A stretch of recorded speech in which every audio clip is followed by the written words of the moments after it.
spent all week wanting to do this, and now it's Thursday, and I just don't feel like it. You know what? I don't.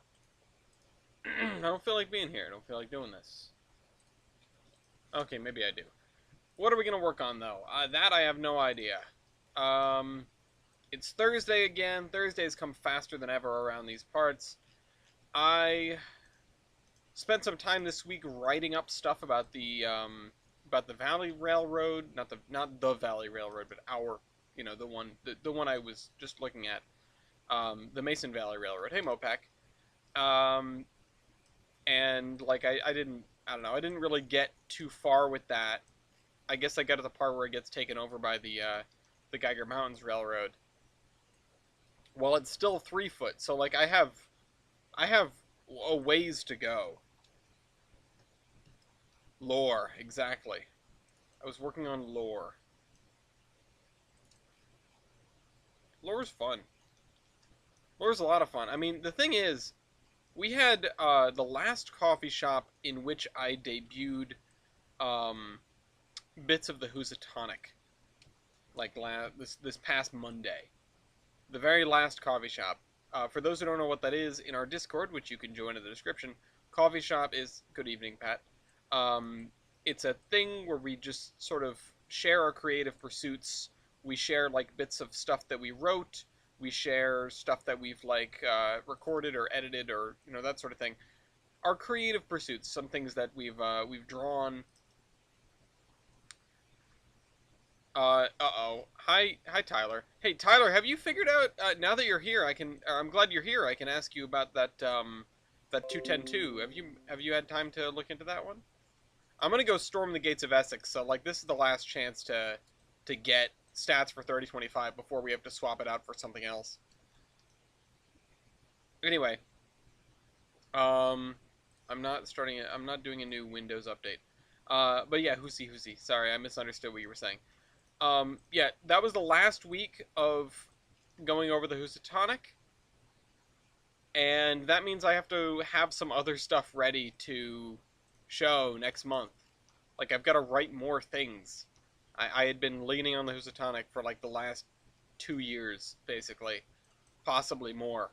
I mean, I started writing it in 2018, but now I've got to go through and redo it from scratch, but I don't want to just, I feel like it'd almost be cheating to start going through it again from scratch as like, oh, now here's the second draft. Um, understandable. Understandable, Tyler. Have a great day. Have a great day. Um, but yeah, whenever you get around to it, I know you're probably busier than I am. School be like that. Um, yeah, so I feel like it'd be a cop out to go back and read through my second draft, although I do need to work on that second draft. So I'm going back and just writing lore. I wrote a little bit of lore while I was on the train home from Boston yesterday. Again, not too much. I don't really know why I'm spending so much time focusing on the history of this tiny 7 mile narrow gauge railroad that effectively does not exist in the present day of this map. But, you know,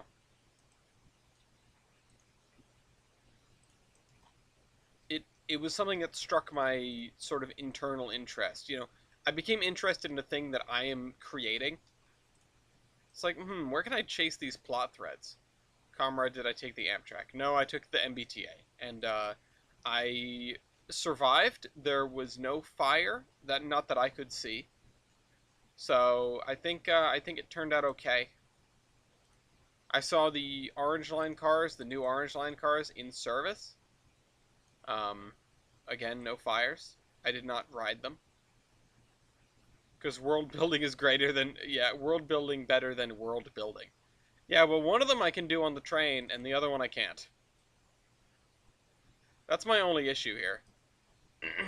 If I could put Trainz on my work laptop, there was a brief period in which we were transitioning IT. We were transitioning tech support from like a local IT to an outsourced IT. Terrible decision, by the way. But we were in the middle of doing that, and things like the ball was just being dropped left and right. And so I guess corporate sort of threw up their hands and had IT grant everyone admin permission on their own machines, which we had not had previously. And I took this opportunity to install Minecraft. And I'm going to be very sad when I have to give back this computer in favor of a newer one, because then I won't have Minecraft anymore. I don't know what I'm going to do. And yeah, the MBTA did start sending off Orange Line cars to be scrapped. I feel like they're jumping the gun here, considering they, I get this distinct feeling that they're going to need them again soon. I might be wrong, and, that's mostly a meme at this point, but to be completely honest, like, if New York City is anything to go by, and, just passenger equipment procurement is just a disaster in the modern era. So, if the MTA is anything to go by, they pull their cars out of retirement. Like, it happens not irregularly. It's almost expected at this point that the cars are going to go into retirement, and they're going to come out maybe 2 or 3 times before they're actually retired because of issues with the overall fleet or just issues in general. I mean, the Red Line and Orange Line cars are effectively the same cars, as far as I understand. And it would, like, I don't know if there is, like, a connection between the 2 lines anywhere. And they may not even be exactly the same cars. But, like, it just strikes me as, like, yeah, it might be nice to keep these around in case something happens. I know you know, they have had so many teething troubles with the new cars that you just never know. You never know. But they're probably sending off ones that are already written off, that they know that have probably been broken for a long time. I have to assume that they're sending off ones that, they're going from the bottom up. They're getting rid of ones that they can definitely afford to get rid of, and then they'll be getting rid of ones that they can maybe afford to get rid of later. I'm hoping that. There's no telling if they've actually thought this through or not, but time will tell. Anyway, hope everyone's day's gone well. I know it's Thursday. Can't get the hang of Thursdays, but didn't really feel like it was Thursday to me, if you ask me. I spent most of today, just sort of maybe feeling like it was Wednesday or a Tuesday. Like I didn't feel like I had anything really pressing going on in the evening. And I said this in one of the chats in our Discord, which you can join in the description. And very soon I'll be repeating the buy trading cards thing, just saying. And I just want to prep everyone, and I'll get back to what I said later. I just want to prep everyone. When I start announcing, like, hey, we have new trading cards, get the word out. Like, tell people. I should make like a flyer that people can print out and hang up at their model railroad clubs.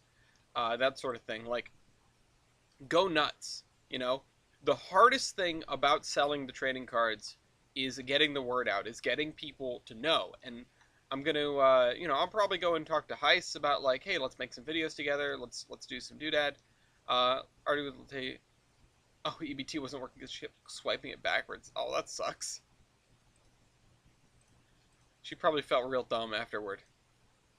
That's unfortunate. Yeah, so hopefully I can do some stuff with Heiss and the gang to get the word out a little bit when that comes around. But I know that Heiss in particular has been busy sort of shifting into life at the Colorado Red Museum again, and I don't really want to bug him too much. Talked to him recently. I told him that a good idea for a Railroads Online type game would be a map that is just the entire state of Rhode Island, and he found that funny. So that was a victory for me. But anyway, yeah, it's been an interesting day for me so far. Once I figured out it was Thursday, and I was sort of on like this chicken with my head cut off. I was doing my best impression of a headless chicken, is what I said to someone yesterday, because I have to get ducks in a row for Gloria's driving test, which is on this upcoming Tuesday, and Gloria does not have enough driving hours. I'm not, like, I wouldn't say I think she's gonna fail, but I am gonna say that I don't think she has enough practice. Of Rhode Island's online. Yeah, there we go. Um, the only game that has no censor filter on the names of the locomotives.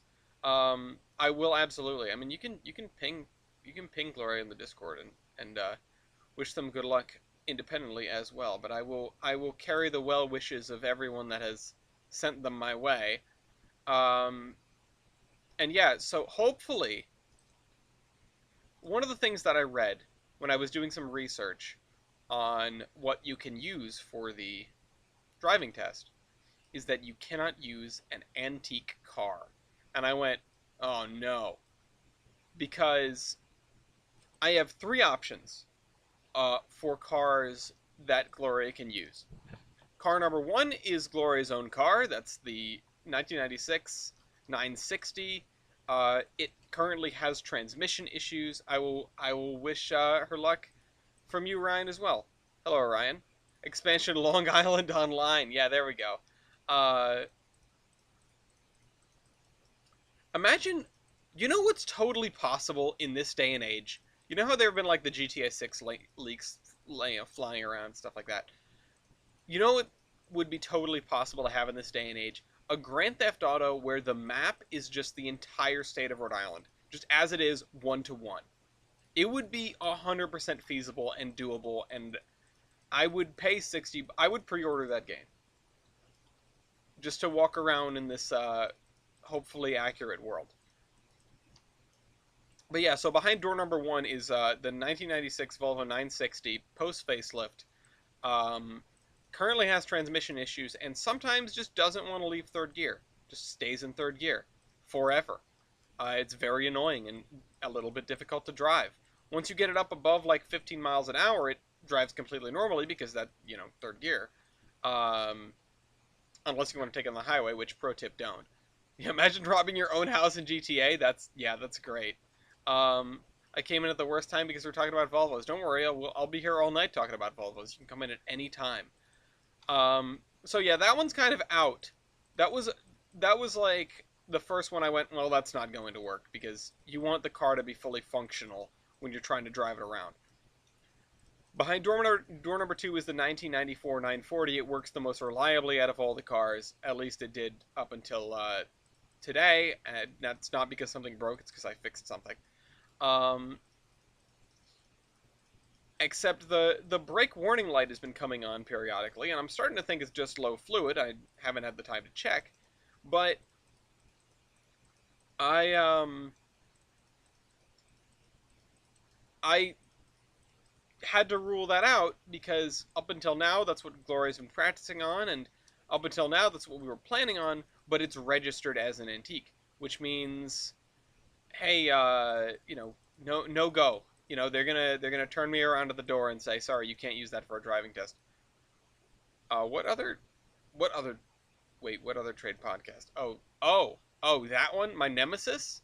Is he actually? He. I'm gonna have to. I'm gonna have to. Let's go raid his stream. Just kidding. Let's not. That's a joke. Not taking that seriously. Let's go raid his stream in Minecraft. Um, with a.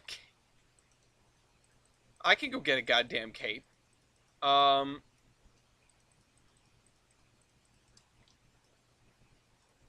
Oh no! Rest in peace, Turbo Bug.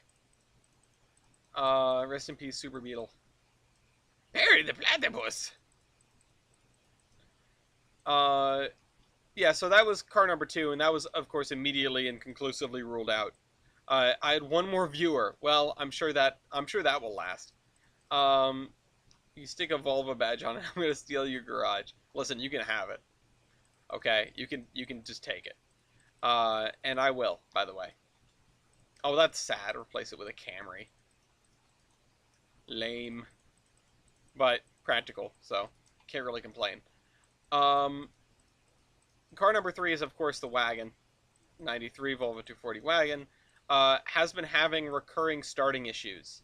That's about it. That's really been the only problem, and Tony deduced it just needed a new battery after some other extensive work was complete. And, I sort of concurred the battery was old and past its warranty. But I spent an hour at AutoZone today trying to get it to turn over with the brand new battery in it, and it seems to be doing fine now, but boy, that was annoying. But it means Gloria's probably going to be stuffed in the 240 for the driver's test unless they turn us away because it's an antique. Not just registered as an antique, but over 25 years old, therefore actually an antique. Um, Graham has 2 Corollas too, so Graham's like in the double Corolla gang, except someone got murdered in one of his Corollas, so I don't know if that's like a plus or a minus. Anyway, yeah, Dean, I will put a Volvo badge on it, don't worry. I'll put a Volvo badge on anything except for my Volvos, which I will put Fiat badges on. Once I get a 25 in my antique as well, you'll feel it. You sure will feel it. No, you don't have to register it as an antique, and I didn't. Like, 2 of my cars are not registered as antiques. But they are antiques, and it doesn't say cars registered as antiques are not allowed. It says cars that are antiques are not allowed. However, I'm not sure how much the driver's test guy will care. I feel 50, but I'm 21. It do be like that. I am allowed to borrow a car if the original owner is present or if we have a notarized permission slip from them. Getting a thing notarized on short notice, I'm not sure if it's possible, but I do know that my dad would be available, probably, so I may be able to ask him if he could swing by with his car. That said, Gloria has no experience driving a car that's newer than 1994, so, at least not within the last several years, so it would kind of be a leap to have her take the driving test. You can register a car normally. It's just antique has some benefits.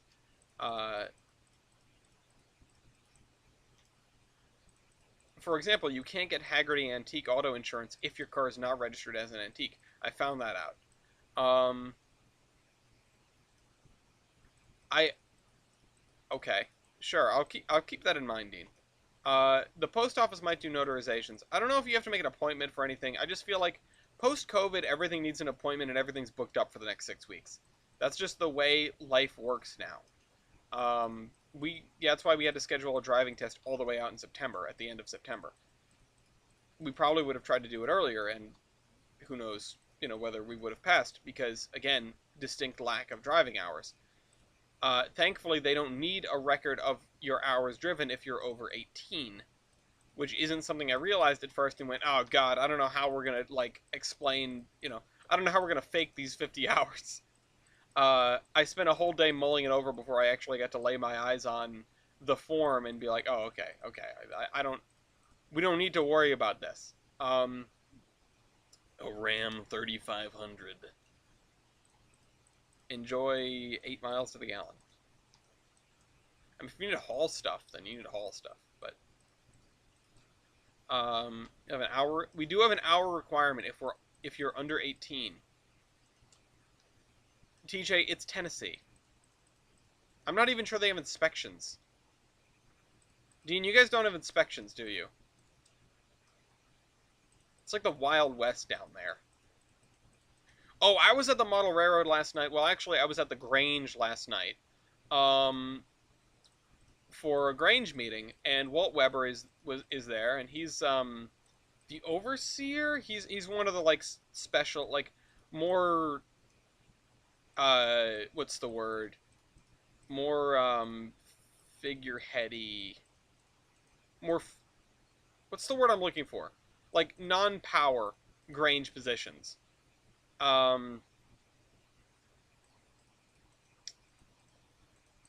and he was wearing a Bass Pro Shops hat, and I asked him, "Hey, have you ever been to the pyramid?" And he said no. And I said, "Well, I'm probably going to go by there in a month." And he seemed entertained by that notion.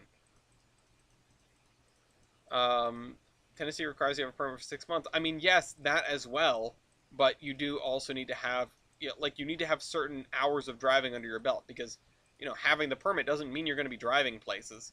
Half the time we go somewhere, I'll be like, Gloria, do you want to drive? But it's dark or it's rainy or Gloria just smoked a bowl or something, and she's like, no, no, I can't. Non-toll states represent. Okay, poor example of a non-toll state. You guys were a toll state forever. Also, you're Connecticut. Um, who is this Pharaoh Bass Pro? They must be powerful. Yo, we need a crossover between uh, the Bass Pro Shops Pyramid and Stargate.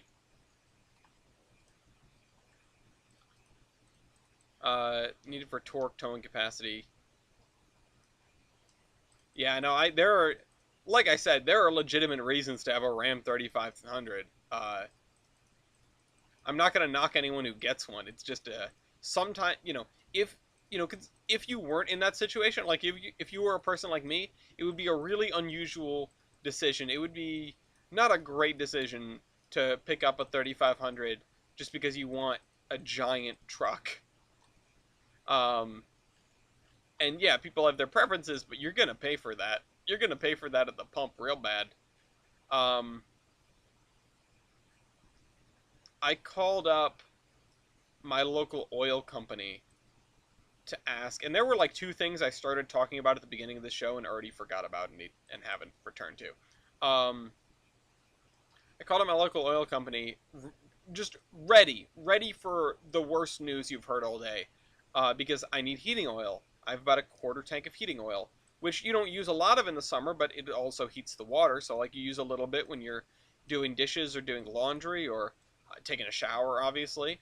Um, and you only moved to Connecticut in 2017, so there. I suppose you've always lived in a toll-free Connecticut. Um,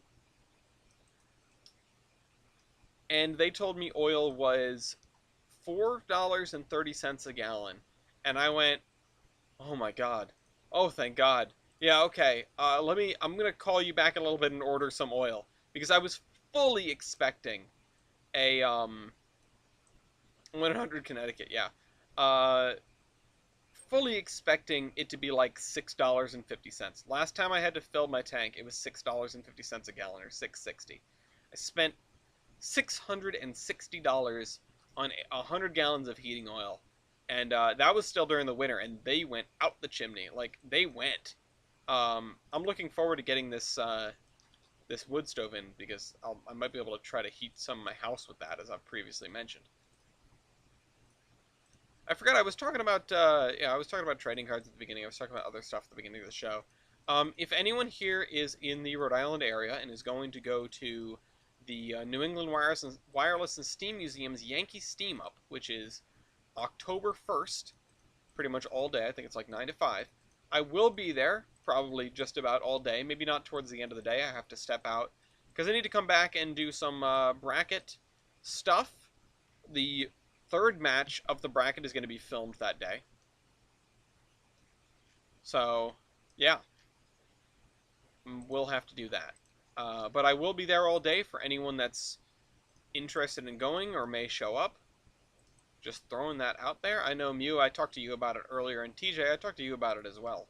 I didn't know if you were going to be busy or not. I forgot to follow up with you on that.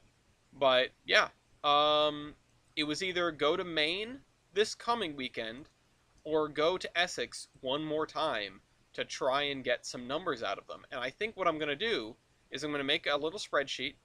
I know that's always step one with me. I'm going to make a little spreadsheet that has the stats on Locobase as they are, and then like just a space next to all the stats, whether it has them or not, for like excuse me, for like whatever their number is. And so I can compare, okay, this is what they have on Locobase, what do you guys have? This is what they have on Locobase, what do you guys have? Oh, I don't have this on Locobase, what do you guys have? and I'll try to do that for all three engines. I want to do it for 3025, but they are going to be running on Saturday, and I don't know how many people just stay back at the shop to fiddle around. Propane fired RC warship. I mean that sounds fun and dangerous.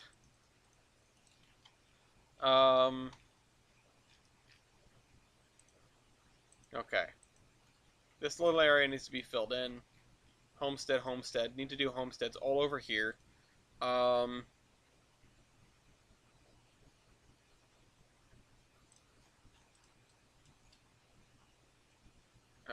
We also need to fill in this area back here with trees. Because it's warmer. And cooler. It's cooler and warmer. And I think I'm going to need another field here. I just need to pick some sort of crop color. Let's pick one that's not close. Let's do this one.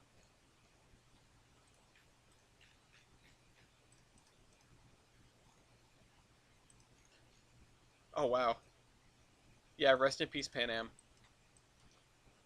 Hey, speaking of rest in peace stuff, the Class 1s have not yet melted down.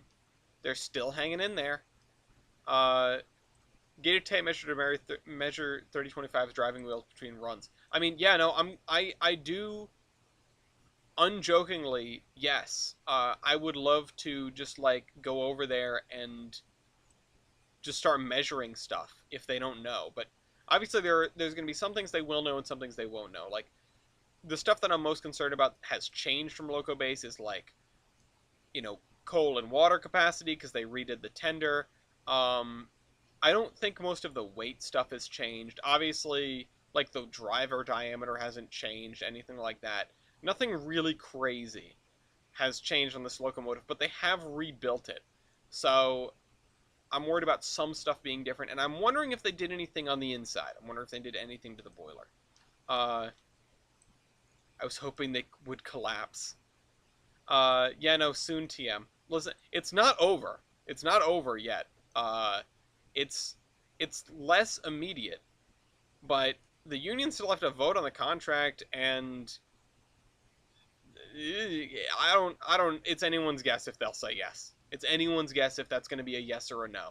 So, you know, just hold on to your pants, buy some canned food and toilet paper, and just put it away for now.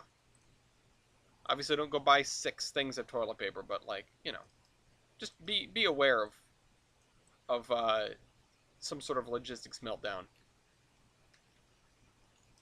Yeah, see, I don't know if they touched any of that, I don't know if they touched the superheater. I don't know if they touched the regular thing. But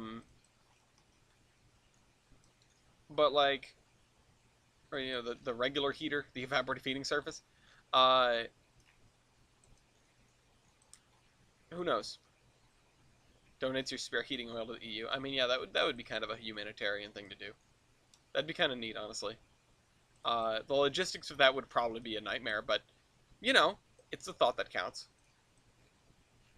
All right, so we need this. So yeah. Oh, no, don't do that. It still looks like things are going to be interesting. We have a podcast this weekend also, which will probably be talking about the strike, potential strike, and what's been going on. Throws mine in. Okay. Run on the main line. Mango gobbles. The M6 is coming, though. You do have an M6 card coming next batch. I did already read off what all was coming, but for the SP fans, that's what you're getting. We are doing a Wabash diesel, which is a first in both respects. We do not have a Wabash locomotive made of a trading card, and we don't have a diesel yet. We are having a well, we're doing the big boy. We're doing the big boy. I thought about swapping that for something else. I have still thought about I've still mulled that over, and there's still time for a shakeup in what we're selling. But I have the Kickstarter made. I have it ready to go. And when things are, when the dust is settled, and even after, but once we know what locomotives we're doing for sure, that Kickstarter's going live, and it'll probably be live through the month of October. Excuse me.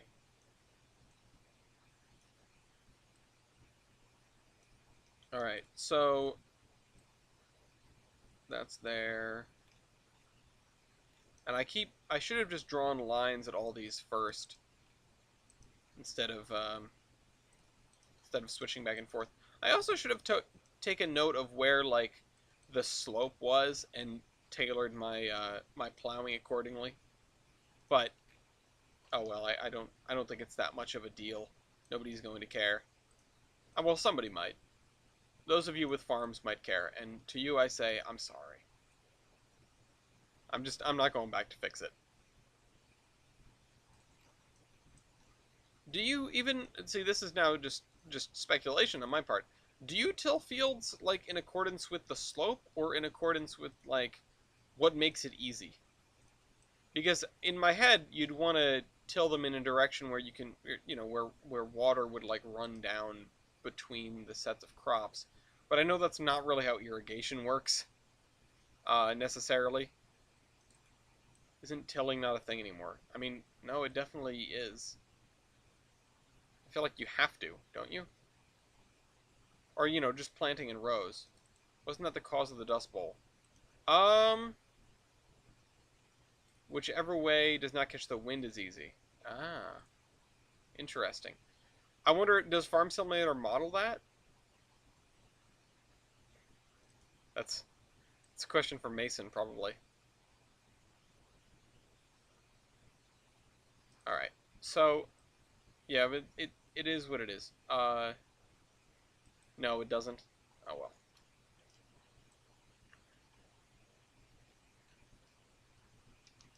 I don't suppose it matters all that much.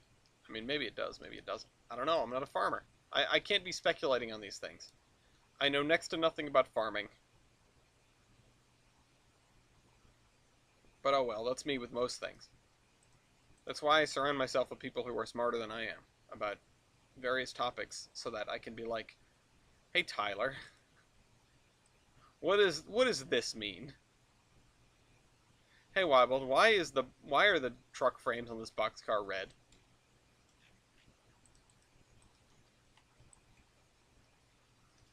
That sort of thing. And I could cite all sorts of other stuff. Hey O'Jillies, what does this train symbol mean? Hey TJ, what's going on with, insert WWF project? It means you don't get boiler explosions. I don't know about that. I will get that boom eventually. Ellis the farmer to Melio, yeah. I did go to like a farm camp for a couple of years of my life. Like when I was really little, I went to Alton Jones farm camp. And I got to milk a cow and stuff.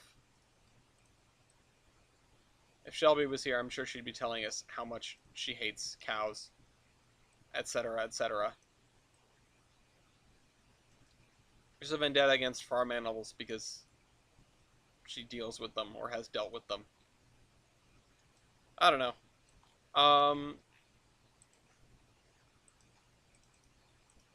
We are splendid boxer trucks, red for everything. Yeah. Or just, Soviet anthem drop. But really, the Rio Grande liked painting everything oxide red, apparently. Just everything. It looks like they dipped the entire boxcar in oxide red. It's a little bit incredible. Who pinged me? Hold on.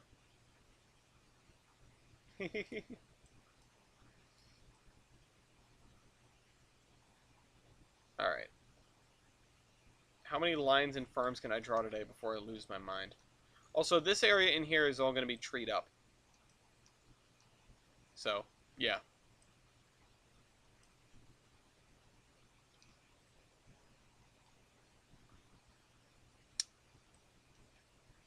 Alright, what's next?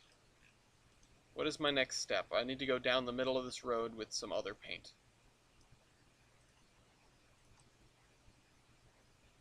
I do think we're making decent progress here. I wish it was faster, but I do think we're making decent progress. Is it weird that I don't really feel like doing AI today? I know that's like my shtick. I need to get to that.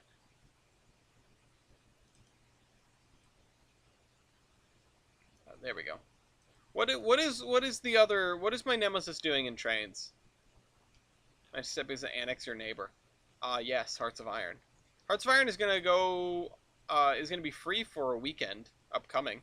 Just a note for anyone thinking to try the game out. They're gonna have a free weekend. I don't know when exactly. I posted it in the Discord server. Route building. Thank you. Like just like this. Actually, that's a good point. Yeah, route building is a legitimate answer to the question. You could not be doing that. Building a model logging route. Okay, so this guy's out building models. I'm building real stuff. All right, I'm doing a real man's trains. I can feel superior because of that. I need to bolster my ego some more. All right, this middle area is going to be filled with trees, but it's going to be a little bit tough to do the copy pasting on, just because of the shape and orientation. Can I have it just a little bit bigger? I do wish the painting was a little bit more fine. Something I've never actually done is model railroad. I know there are all sorts of wonderful techniques for building model railroads and trains. If you want to do that, just go play Rolling Line. Like, Rolling Line is probably worlds better for this kind of thing. I've always wanted to try it. It seems neat. It seems very straightforward to make what you want to make, you know? Yep, gotta fill that in. I gotta keep going down this way. Model logging route. I mean, logging's cool. Is it narrow gauge? Is it what the people want? I'm sure it's not. There we go. And you gotta think about it, though. I feel like small logging operations and, of course, small mining... Well, less so small mining operations. But small logging operations are almost perfect to have as narrow gauge, because you're not gonna carry those logs all the way to market for the most part. You're gonna send them straight to a sawmill, and then they can be offloaded from the sawmill onto, a standard gauge car that can go across the rest of the network. It's like the perfect use case. What the heck? Hello.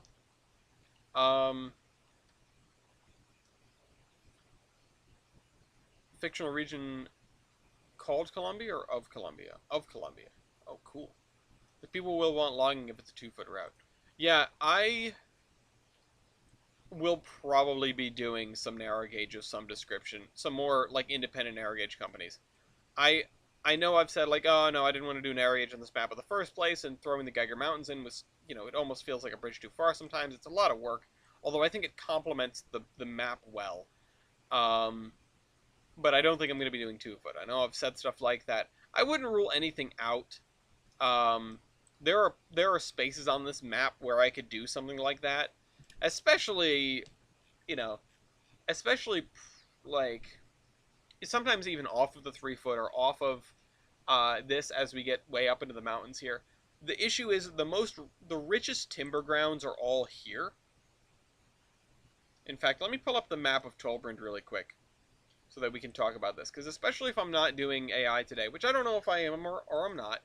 Go 7-inch, yeah, 7 1/4. I don't know if I am or I'm not doing AI today. We will see later. Oh, I need to do the signals. I need to replace the signals. That's what it was. I don't have my to-do... Oh, wait, I do have my to-do... No, I don't have my to-do list open. Where's my to-do list? Whatever. 15-inch gauge, anyone? Yeah.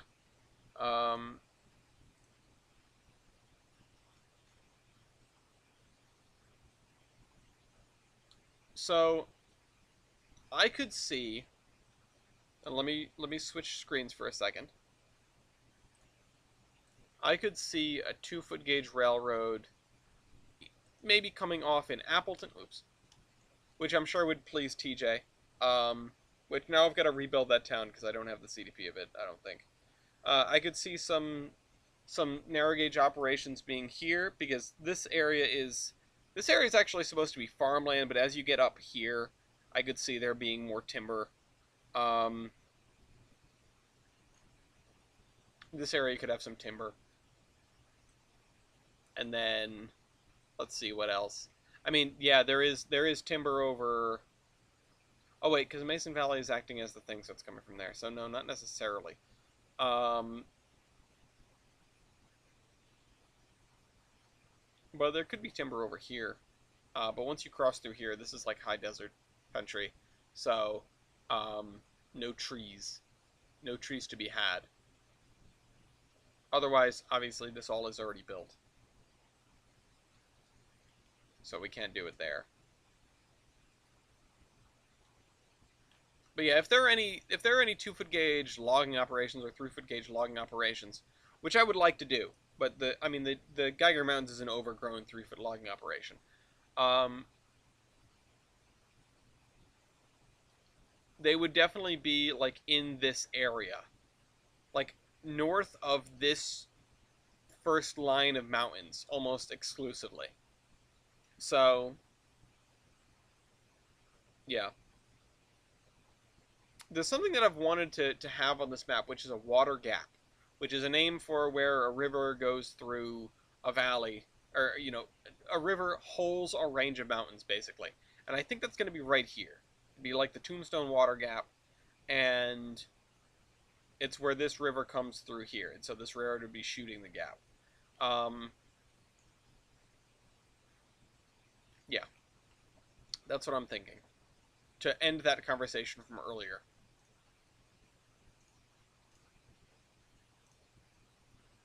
Says 2 foot doesn't need to be strictly logging. No, or coal finished goods if you want to shortcut through extreme terrain. Uh, the one you have on the map is closed, yeah. I don't know if they could have bought those as spares or new machines, those engines, yes. Um, but no, it doesn't need to be lumber. It doesn't need to be timber. But as I was just saying, it's sort of the perfect use case for it because it's not going to go anywhere as just logs. Probably it's going to end up getting uh, you know cut up or refined, so to speak, into something else um, before it goes anywhere, and that's what makes it very good for that. That's what makes 2 foot very good for that, or narrow gauge in general. Just whatever, not whatever the standard lay of the land railroad gauge is, because you don't lose anything by having to transfer gauges. Whereas if you're doing like a coal mining operation, I just did the same thing again. If you're doing like a coal mining operation, yeah, the transfer is pretty easy, but uh, you are losing time transferring that coal where otherwise you wouldn't be. Um, there may be a gold mining spur somewhere off the old Everett Lake, the Addison branch, the one with the barge bridge. Coal power up to 2 foot by putting in 3 foot gondolas. The narrow gauge interchanges with the narrower gauge. Yeah, no, that is a possibility. That is a real possibility. That has crossed my mind as like well, if I'm only gonna put in 2 foot by putting it somewhere out on the 3 foot, then it's kind of a foregone conclusion with how this is gonna work. But yeah, I do intend to have that stuff. I intend to have a host of independent railroads on this map too. I mean, I haven't really had the opportunity to do any of that yet, but like quarry railroads, mine railroads, logging railroads, little industry railroads, that sort of thing. I mean, if you guys want to throw out like types of industries that typically have that stuff, I can think of the next time um, we can do that. Hell, we could put one in South Bellington that acts as some sort of terminal railway.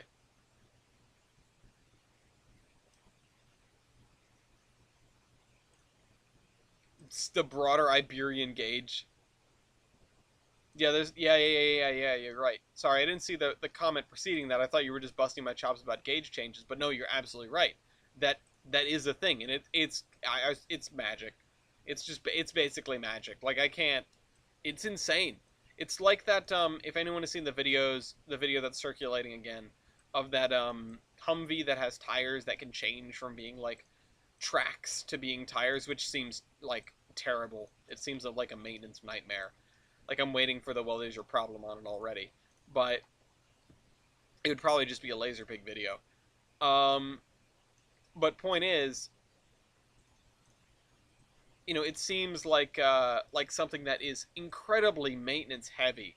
Um, but when you want to do that at high speed, like for passengers, it makes a lot more sense than it does for freight. Freight can wait.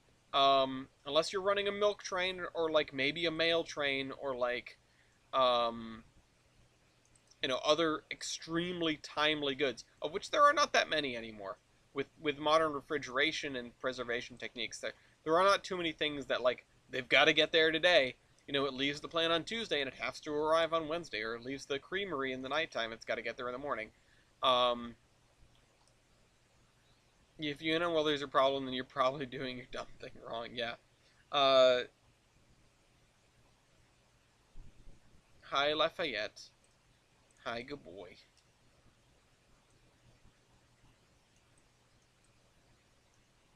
But yeah.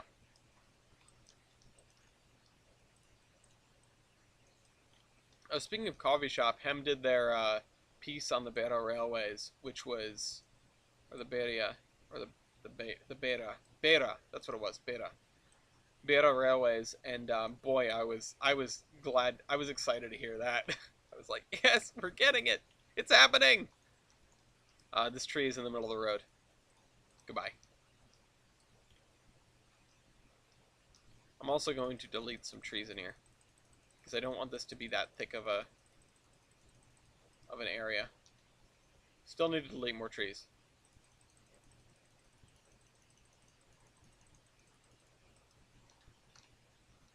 Oh man. So for a while there, I was on a kick because we were talking about Connecticut earlier. So this got in my head. For a while there, I was on a kick where I would listen to these like mixes. Rare dollars delivering city boxcar. Turns out that boxcar the city's de-icing salt. Oof. Um, I got railroads online, but now I'm waiting on Shays. You might be waiting a while. I mean, Montezuma just came out, but apparently it's kind of broken. Um, he's trying. Kume's trying, I guess. Can't fault the guy. He's not giving up. Or can't fault the guy for that, at least, anyway. Of all the things you can fault him for, giving up is not one of them. Being stubborn, however. Oh, well, one comes with the other. Anyway, um... there was a song in one of these, like, back to the 80s type playlists, or compilation videos, which had an automated voice saying what I assume was like a recording that was appended to operator calls, which is like, make sure you've dialed the right number. Connecticut now has 2 area codes. And for whatever reason, that phrase and that phrase alone became such an earworm for me, and I've been chasing it ever since. I don't know what video it's from. It's not one of the ones like that I've normally gone back and listened to because I've never heard it again. And it I hear it, or I think about it rather, and I go, oh man, I need to find that again. I need to, like, it's gonna be so unsatisfying when I hear it. Um,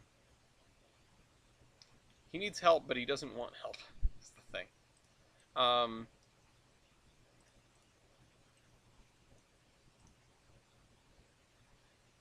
yeah, part of her leading a team. Yeah, right. If only. If you could have a team, none of this would have ever happened. Like, we would just have normal railroads online with all the goodies. I've seen what some of the other folks are making for RRO, and I'm not just talking about models. Some of the stuff like that they were proposing for changes and coding and things like that, and it's brilliant. Like, it's great. Um, needs help, but he won't accept help. Yeah, exactly. Uh, and he didn't want it. He didn't want it. He blew people off, and he wasn't interested in taking stuff that other people had made. Even if they were just like trying to give it to him, when it was code related, and that's his downfall. Uh,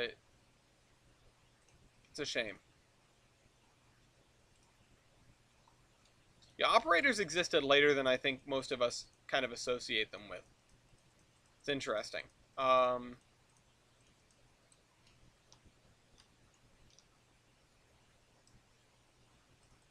yeah, tunnels figured out. Um, I don't know. There were a whole bunch of other goodies. I don't want to spoil anything because I know that some of these people have gone off to other projects, um, or advising on similar projects like Railroader and Highball, and I don't want to I don't want to say things that I shouldn't be saying because I'm not following the progress of those games. I don't know how much of an impact, any of this has had. So, um,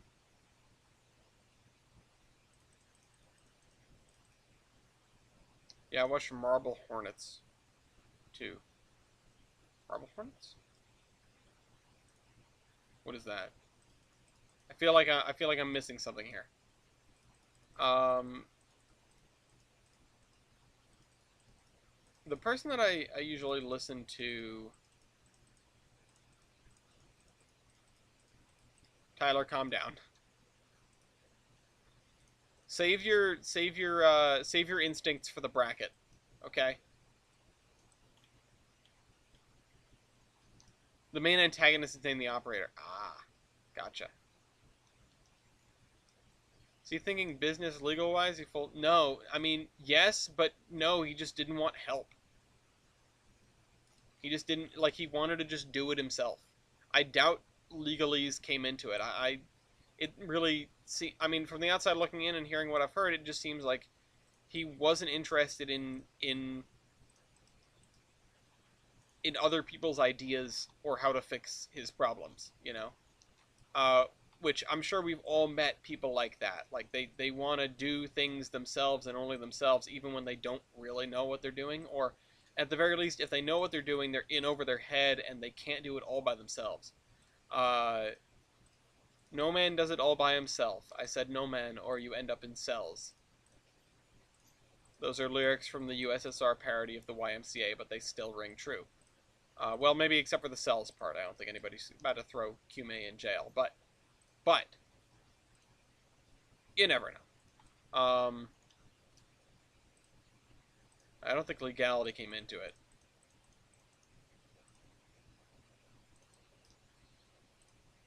Anyway, get off that trouble. I think like I'm like bummed about the game,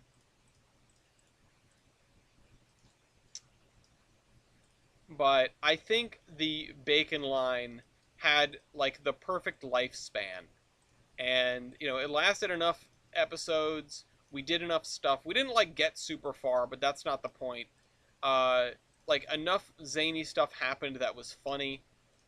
I still think like the pinnacle, and it ended on a high note. It ended on TTOML, which is maybe the funniest episode of the series. Um, you need to make a memorial to your lost hair, yeah. That memorial is going to be your double headers trophy, probably, and whatever. Yeah, the pass tipping the locomotives over, like yeah, or tipping the locomotive into the thing, and then Weibald's runaway ride, which made it all the way down. Those those things happening, plus the TTOML, plus Lionelville, like we created wonderful things over the course of that series, and I think it ran its course. Um, no, you gotta win. You gotta win. Yeah, I mean, even if you only win the first two matches, you can go get beat up by Tyler in the final if that's what happens, or beat up by him. Okay, so I'm gonna lay down some things. The bacon line is I unfortunately have not watched very much of Heiss's playthrough, but I assume it's a very different vibe. I have to assume it's a very different vibe. Oh my god. Yeah, no, it's because they're from the same place. They're basically the same person. Have you seen the videos of me playing with Leighton and Weibold and Heist and like Rare Tycoon? It's like me and three of the same person. Uh, they all have like the same, obviously because they work together. They have like the same in jokes. They have the same interests because they all volunteer to the museum, and they have like the same like sense of shenanigans. And oh my god, um, it's incredible. It's like watching Voltron form.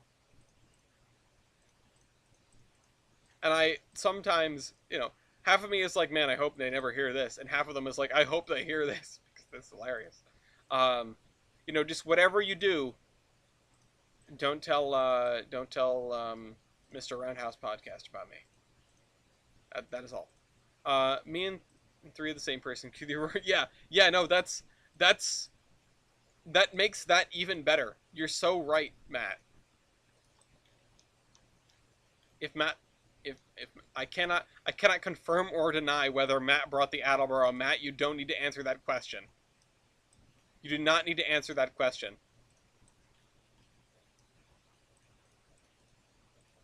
Um, there were a few like picks for locomotives for the bracket. Which, by the way, yeah, we do have all 8 teams. We are going to be filming. The bracket's going to be coming out during October. Um,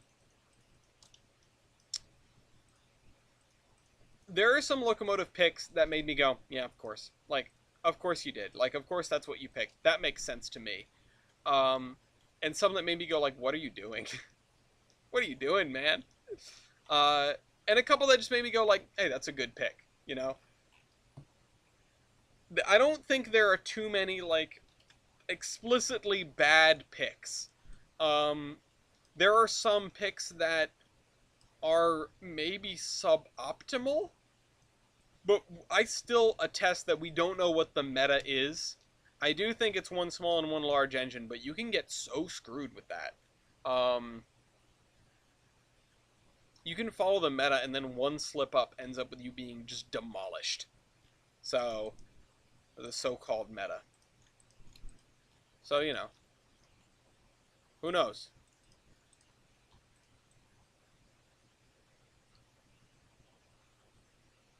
Here, we'll do this.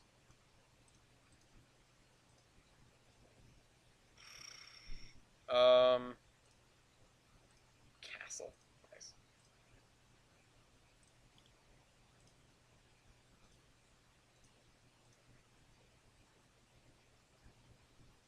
Huh. Okay, gotta keep that in mind. Oh, Burma shave signs.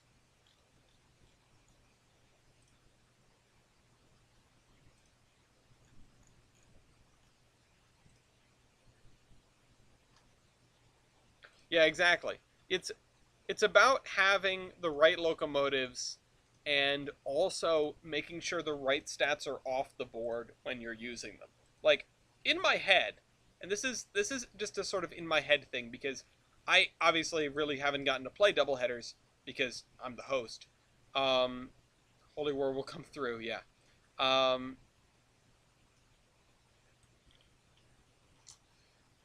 uh,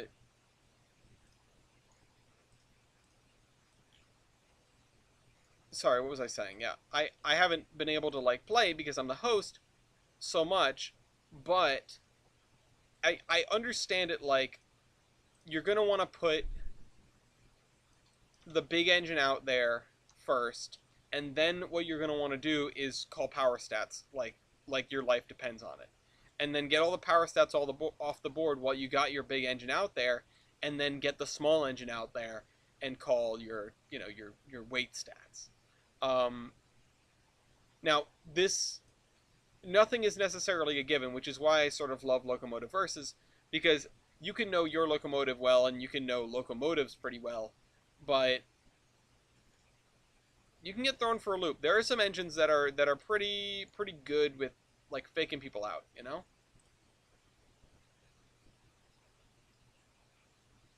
Separate leagues based on country era or something similar. Yeah, no, that'd be fun. The thing is, I think locomotive, sorry, I think double headers is going to have a pretty decent lifespan, even probably compared to Locomotive Royale, because I know, a lot of people like Loco Royale, like a GN Prairie, yeah. Um, a lot of people like Loco Royale, and we did 7 seasons of it, and we're probably going to go back to it sometime soon. But it's not a team game, and like doing just random matches of Locomotive versus, I don't feel like we'll have the draw. And honestly, when I finish, when I put together the rules for Loco Dome, I don't feel like that is going to have as much of an appeal either, because in Locomotive versus or Loco Dome, there's only 2 players. And yeah, in Local Royale, you've got 5 players, but sometimes you and your teammate are in less control of your destiny than you would like to be. So, Locomotive Royale, you have less control over your destiny than you would like to. But double headers, it's between you and a teammate, and you sort of, it's not like you against the world, and it feels like dumb luck that you ended up getting, uh, you know, third or second instead of fourth or fifth, and got knocked off the board. You can play a good, smart game in Locomotive Royale, but it matters a lot more what other people do. And yeah, in some ways, the double headers, it matters a lot what other people do. If the other team has the ball and they're running it down your throat, and they're dropping they're dropping like 15 points on you, and you don't have any way to respond, or 10 points anyway, because after that you've got boosters to use. Uh, Wait, Mopac, do you actually not know? Because I'm not going to say that aloud on stream. Uh,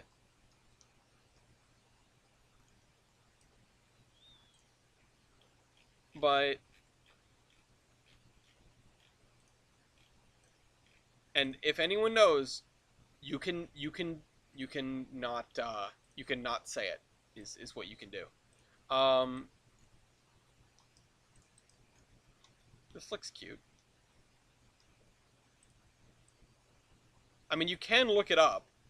That's probably the wise thing to do.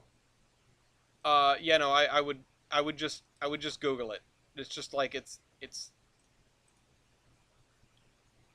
no, it's not Cthulhu. It's racist, is what it is. Um, it was a just to like slow everyone's hand for a second. Um, it was a black cat. That should give you a frame of reference for what we're talking about here. Um,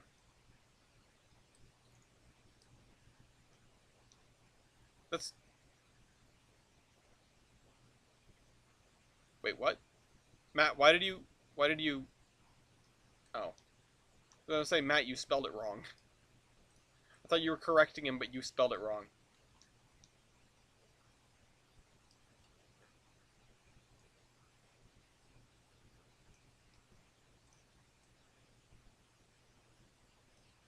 I don't know why, but Cthulhu has to be a racist.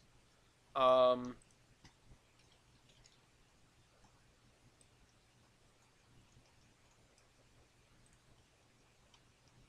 Alright, so we'll put this, like, over here.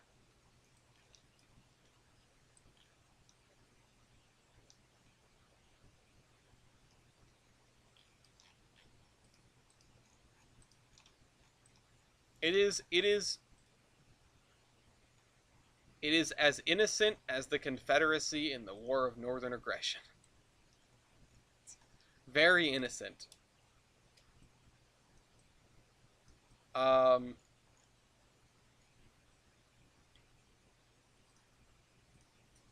Donner Scrub.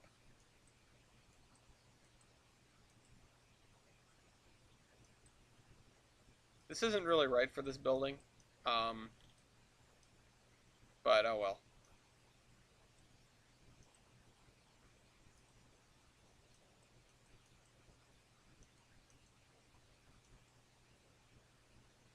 There we go.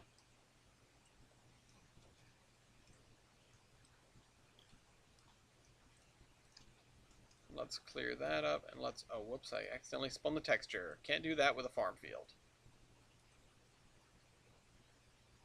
Let's fill that in. Let's fill that in.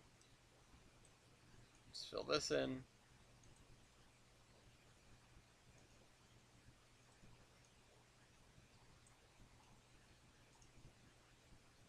I don't know. I don't know. I can't say anything conclusive on that. But I don't know. Knowing him, it's not. It wasn't like, in my understanding, it was more indicative of a greater pattern. It's not like, oh, he was a totally normal, like, you know, average guy. So not actually innocent, more uneducated. No, I,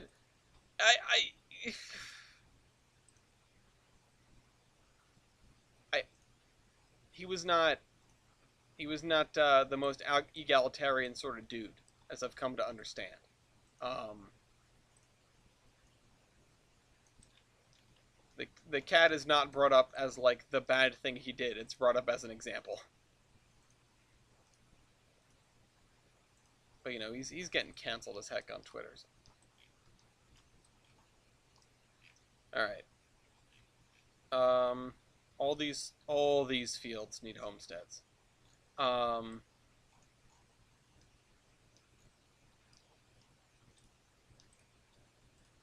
That's like, aha, he's not, oh, quirky guy, he's got a cat named the N-word. But, you know, he's like normal otherwise. He's just, you know, it's because it's a black cat. It's not anything race related. It's not, you know, it's not racist. well, well,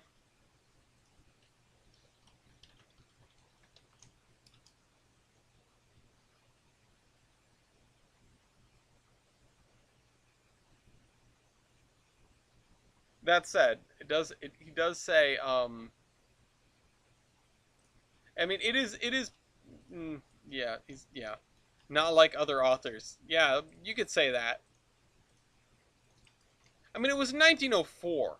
It's not like, or, you know, it was the early 1900s. It's not like this was, you know, 1765, uh, where you can, you know, where it's like, oh, okay, yeah, that's just like the prevailing attitude of the time.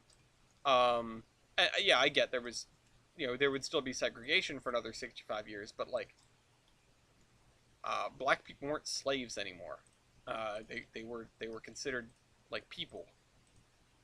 So, point is, separate the work from the author. You got to do that a lot these days.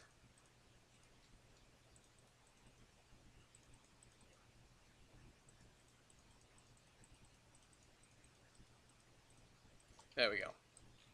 We're canceling someone live on Under Construction. Unfortunately, they've already been dead for like 100 years, so... Wait, when did Lovecraft die? When did Lovecraft die? March 15th, 1937. Okay. Oh, he was not even 50. What did he die of?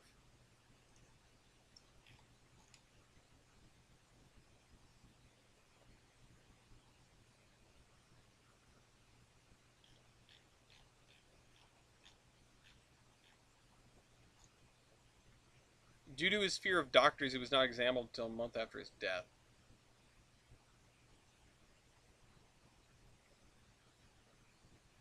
Um,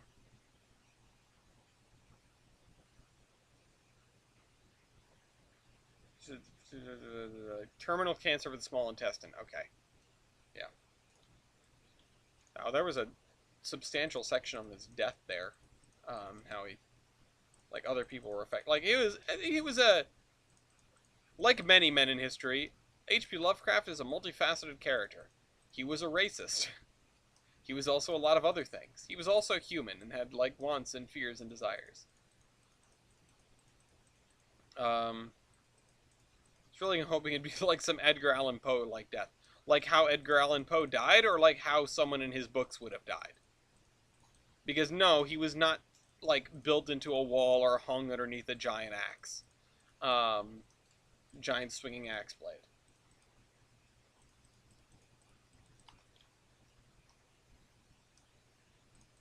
It would be very like on brand for Lovecraft to have an incredibly yes uh, an incredibly like bizarre death or shot himself. Honestly, I had assumed when I read a blurb saying some dude had shot himself, it turned out to be one of Lovecraft's friends. Um, I thought it was going to be like, oh, Lovecraft just shot himself. Yeah, no, it would be off the wall. That would be on brand. Um, I mean, honestly, if you told me Lovecraft just like walked into the ocean one day and never came back, I would believe you. It seems like something that would happen. It seems like something that's going to happen to every Rhode Islander someday. Except for me, I'll be doing that with the Hoosick Tunnel. Okay, I want to share a funny story with everyone today, by the way. Had a great moment earlier. So, the Mount Washington Cog has a webcam on their base station. It points at the loading area and it points, sort of up the mountain. And in the morning, I usually get up and I go and watch the first train leave in the morning, which is an 8:30 departure. It is the usually one of two or one of one steam locomotive trips that day. He's going to the Titanic just researching it. Yes. A cancel culture. Yes, for the love of God. Um, and so it was pretty miserable. I mean, it was miserable here today. It was miserable up where TJ is. It was miserable in Boston. It was miserable in New Hampshire. I turned to the camera this morning and the sky was gray and it was raining. Actually, it wasn't quite raining at 8:30, but it was going to. It had been raining. And it's sort of like a not like a chilly morning, but not a warm morning. It's just sort of wet. It's one of those days that just makes you feel wet all the way through. Um, and it makes you feel soggy. So I said it. Um, and I went, huh, look at that. The top of Mount Washington. You can't see the top of Mount Washington right now because it's covered in clouds, or there's clouds in the way. Right. I wonder if there's a I wonder if there's a webcam on the top of Mount Washington. Oh, hey, look. Yeah, there is. There's a webcam done by the Mount Washington Observatory. It's at the top of Mount Washington. Oh, it's just gray. You're just in the middle of a cloud. You can't see anything. Uh, I went from just like, huh, I wonder if there's to just laughing, just cracked up, because yeah, it was exactly. I like. What did I expect? I can see the top of the mountain is covered in a cloud. It's only a 6,000-foot mountain. It's not like the top of it's going to be above the clouds necessarily. Um, and no, yeah, half the time it's just cold and wet up there. I mean, I don't know what else to tell you.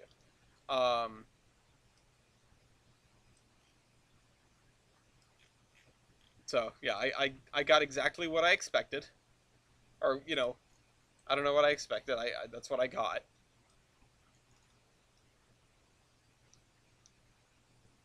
Um, hmm, what next? Cold and wet is better than hot and wet? No, no, no, no, no, no, no. I disagree. No. Like, yeah, okay, I get like hot and sweaty, but like a rain on a hot day is way better than a rain on a cold day. At least on a hot day, you can evaporate that off and it'll make you feel cool in the meantime. No, Matt, I completely disagree. Unless your carrots are the wrong way around, which I understand that happens.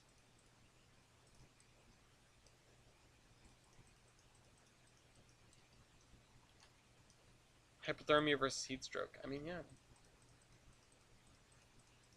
I mean, like in general, I'll take a cold day over a hot day. Yeah, a hot day affords you the opportunity to do some stuff, like go to the beach and whatever.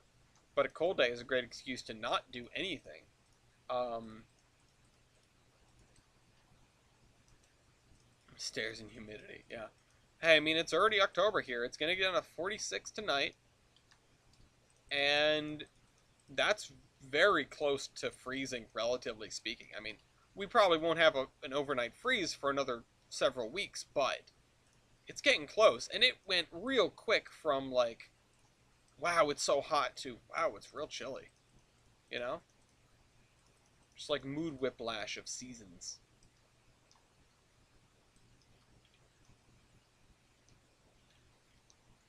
I like the rain. Yeah, I mean, I like the snow.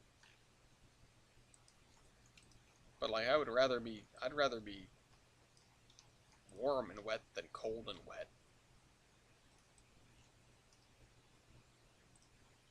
Yesterday was the 21st of September. That is correct.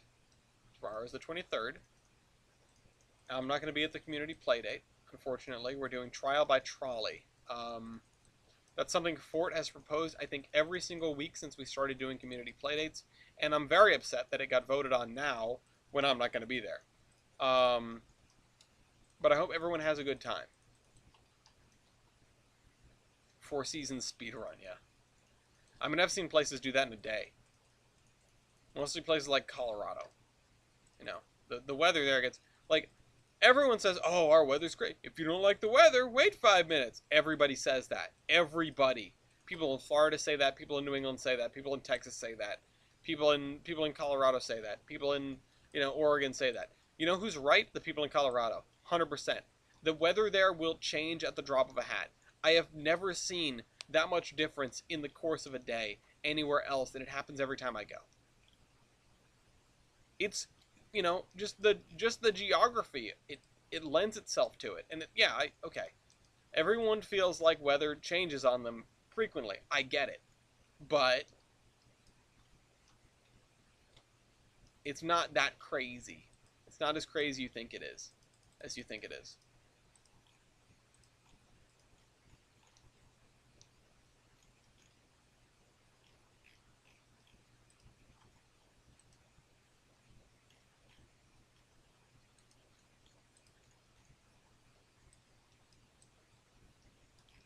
Um, hmm.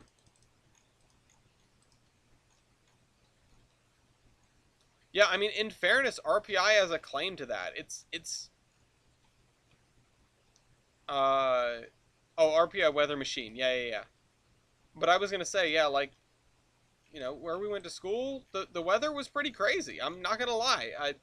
Troy had some wacky weather. And in fact, by volume, Troy gets the most snow out of any city in the US, which seems crazy, but we're talking liquid volume, not like height piled up. Liquid volume, because all we get is that heavy, sticky, wet snow that's impossible to shovel and impossible to deal with. Um, I mean, and they would screw you over too. I remember when we were in school, uh, um, they would send like everyone out to shovel. They'd send out the entire staff to shovel. And I'm talking, everyone, because I was in, I was in quadrangle, so I was like looking out at the Sage Dining Hall, best dining hall on campus, by the way. Um, I would look out at the Sage Dining Hall. I would see like people in the cooks outfits and stuff. I'd see kitchen staff out there, just like shoveling. Uh, and it was crazy. And you'd see like the regular custodians and stuff shoveling, and it's like they're they went nuts with that specifically. Like, yeah, no, they didn't salt the parking lot. They didn't care about, if you had to drive, it sucks to be you. But like,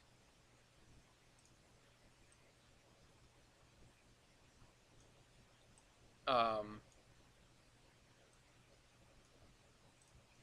they were just like, we're gonna keep these walkways clear at all costs.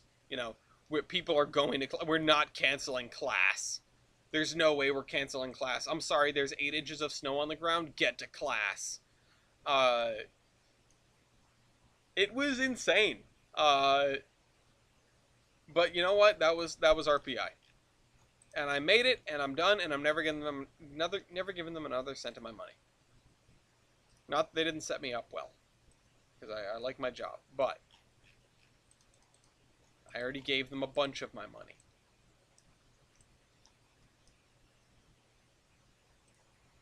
All right. I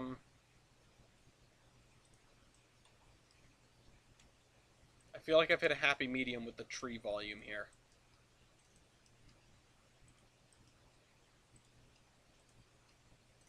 There we go. There we go. There we go.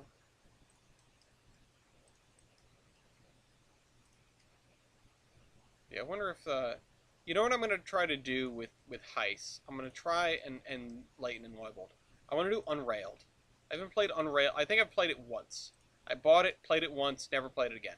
Would absolutely love to do that.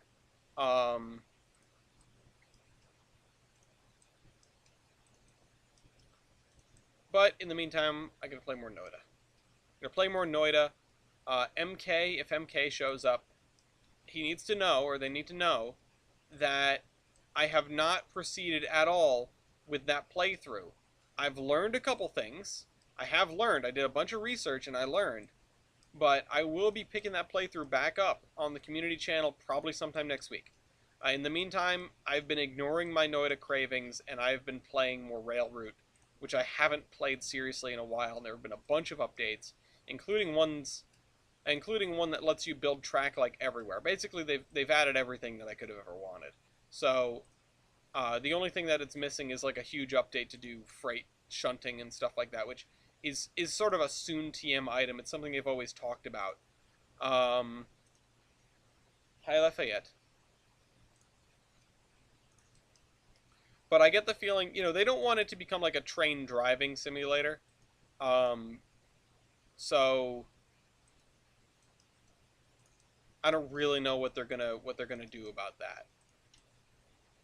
Yeah, Railroad's fun. The biggest issue with Railroad is that nobody watches it when I stream it. Like nobody cares. Nobody wants to see that on a stream. They want to play it themselves. It is maybe one of the least engaging stream games that I've ever seen. Uh, so, but at the same time, it takes so much of your brain power that it's impossible to conduct a conversation. Like it's not a great background game like this. Oh, I never had the RPI laptop, but probably it should run fine. It's not a resource intensive game. It looks a little pretty, but it's really not doing anything like intense with the graphics. Obviously, I've had no problems with it. I know I have, sort of a medium range computer, but I can't imagine that it's going to do poorly on a low end machine. I mean, um, I would look at the recommended specs on Steam for it, but I can't imagine that it demands very much. It is a very simple game. It doesn't have like AI doing anything, you know. Yeah, it is very focus intensive. Even when I'm giving it my 100% attention, I'll screw stuff up. Like that's how bad it is. And I'm not trying to say that I'm perfect by any means. I think that's strong enough as evidence that I am not. But don't tell me I'm not because of my fragile ego. No, in seriousness, it is it is the kind of game where you have to be on the ball all the time. And you can pause whenever you want. You can pause and figure stuff out, but you have to be thinking two steps ahead of where your railroad is, and you have to know what all your trains need to be doing. No winging it, no guessing, no like, well, the last three trains I did this. Oh, here's this train. It's coming on this platform, so it's going this way. No, look at the schedule. Even if it's contracts that you set up yourself, look at the schedule. Make sure it is the train that you think it is. Yeah, it is SimSig, but expanded on and gamified. And gamified is an important point because there's scores for everything. Even on the endless maps, which is just you building and developing a rail network, there's a score that's sort of a performance indicator. And you got to pump those numbers up. Well, you can. You don't have to, but you can. Um, and that's sort of like you can get a rolling score on there because the only limitation is like the basics of the map. The only limitation is you have this many platforms, you have this many auto blocks, you have this many tiles in which to build a railroad. So you can only go so far with a given map, and so min-maxing to get that score as high as possible, that is a competition in and of itself. And the other stuff, the dispatching, the timetable maps, that you can hit 100% on those. It's not, a lot of them aren't too bad. Some of them are a little bit difficult. Um, but that is like okay, you can hit 100%. Okay, you and your friend can both hit 100%. Okay, you can hit 100% and you took how long to do it? Like, not in game time, just like real time. How long did it take you to get to 100%? How many times did you have to reset? Or, how long did you have to keep it paused for? That sort of thing. And I noticed they're doing that on the Rush Hour maps, which I'm not a huge fan of the Rush Hour game mode, but it is a cool thought. You could get automation figured out and then just sit back. Yeah, that's true. But you're not going to get a better score year over, or, hour over hour, just having an automated setup, unless you keep packing more trains in, and you'll get to a point where you can't pack any more trains in, so, then you've got to start innovating again. That's just the way it is. That is, I think, the brilliance of Railroad, because there is no hard cap, but there is a theoretical peak of how many trains you can force through a map and how much money you can make on it. The other thing, again, this has been floating around in my head for like a week now, so bear with me because I wanted to get it off my chest. The other thing that Railroad does way better than any other tycoon-esque game that I've ever seen is the snowballing. There is so little snowballing. Each next tier of track and equipment less so, mostly track, is so expensive that you don't get to the point where you can unlock them and then just like, okay, let me convert my whole railroad to them. Let me do that right now. Some other games it's like, oh, I've unlocked, take locomotion. I've unlocked the Pacific finally. Well, good thing I have $17 trillion. I'll just change all 600 of my trains to the Pacific. Watch, boop, there we go. Railroad Tycoon is worse in that respect because you can actually do it automatically. And, the, whatchamahoo's it? The, Transport Fever is the same way. Those games, Transport Fever less so, or yeah, no, Transport Fever, yes, because they have a campaign. Those games are almost meant to be constrained by the campaign, where it's like, okay, you have this many years, and you're going to have to snowball as fast as possible to get to those goals. OpenTTD is sort of the same way. Yeah, OpenTTD is not remarkably better than either of those. You can change things to make OpenTTD harder, like you can turn on inflation and stuff. And then you'll reach a point where you can't make a profit at all. But and Transport Fever does have the mechanic of, as time goes on, people will turn to cars more, and so then you are, you're competing on the passenger front, and those are usually your cash cows. But since they don't do that for freight, all those those investments are largely safe and going to be safe forever.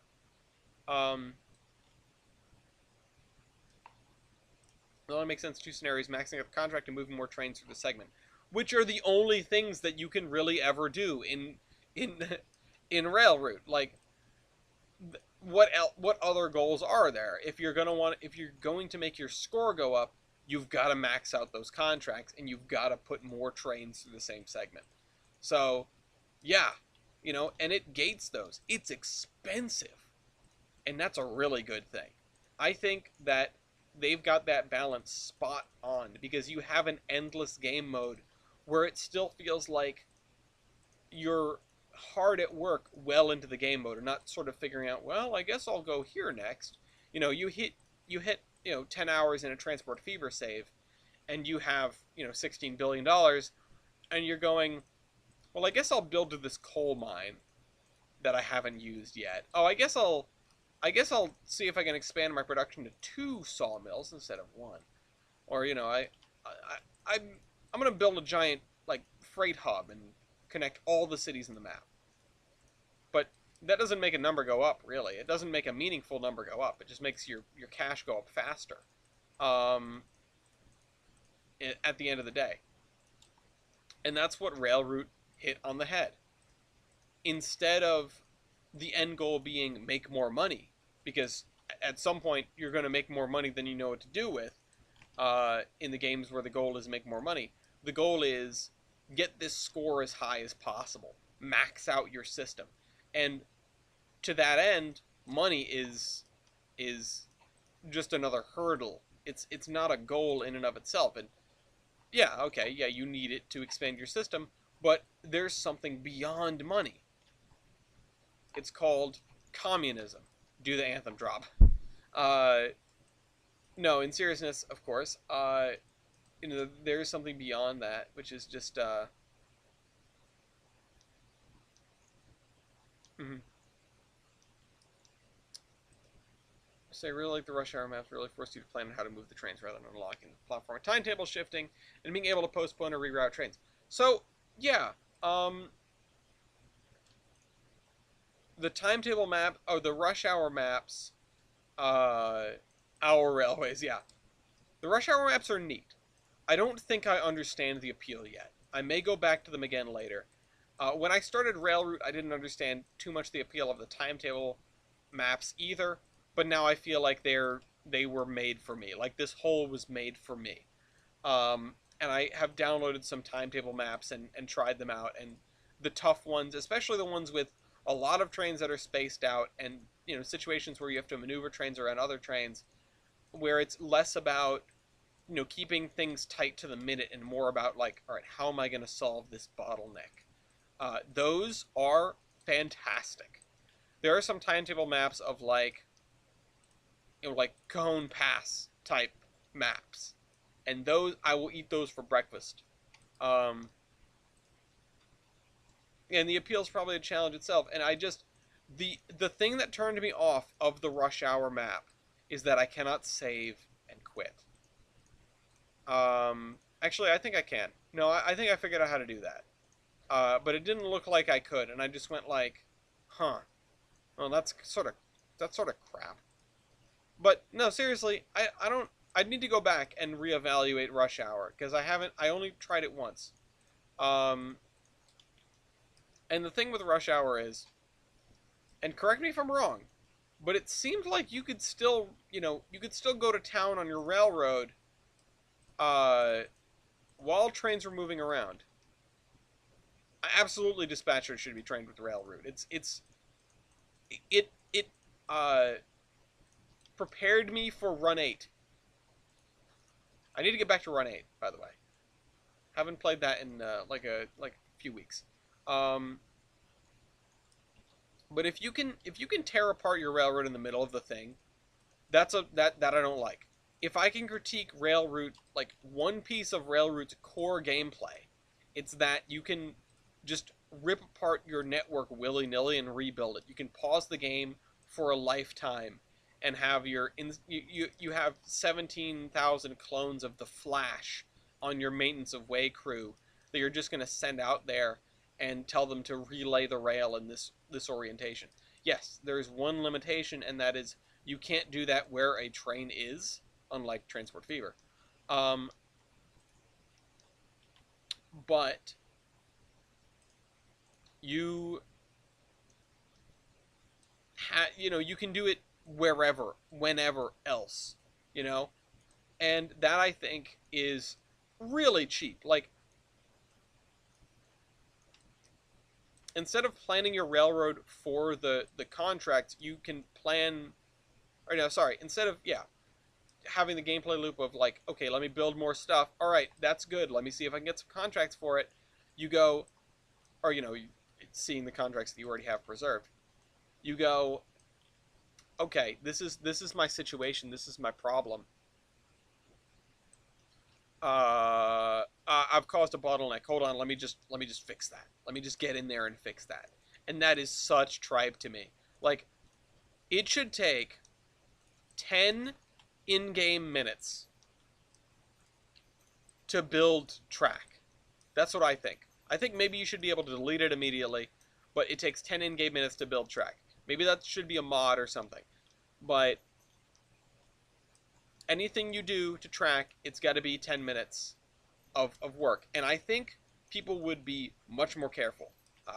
I think you'd see a lot more like expansion outward instead of,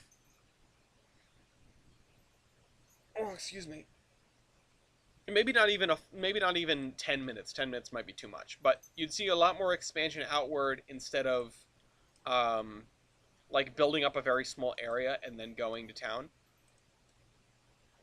and then just getting whatever, setting it and doing AFK on it or something. Which I don't, there's not really a problem with that, but uh, it just, you wouldn't want to have necessarily just wall to wall train volumes on your stuff all the time in case you need to fix something, in case you want to reroute some stuff. And I don't know. It just strikes me as it could be a more interesting game that way, and I get why it isn't that way. You know, maybe it could be a toggle. You know, um, or a modifier for certain maps. But yeah, it just strikes me as like, yeah, you can just realign your entire rail system out from underneath the trains. You can just pause the game forever. Um, maybe if the game did not pause, maybe that would be it. Maybe that would be all you need. But yeah, I don't know. I think now you can unpause in the build menu. I'm not 100% certain. So maybe I'll just play the game without pausing. See how that goes.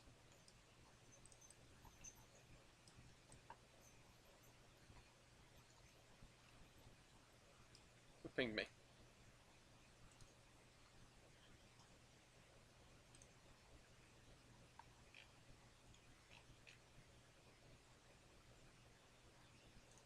What is this? Oh. Okay. It was in response to a meme I posted. Okay, so now we just got to do the shrubs and the trees. There are areas without shrubs and the trees, which are mostly just me being neglectful. I wish Trainz had proper dispatching as well. This is just not the game for it. Maybe if we ever have, like, big multiplayer, then yes, dispatching. But as is, there are so few tools to be able to properly control dispatch towers, and there really haven't been any, like, good tools ever since combined driver surveyor. The option just isn't there to have that kind of connection, I think, because normally there'd be like a, what is share route? Oh, no, cancel that. Uh,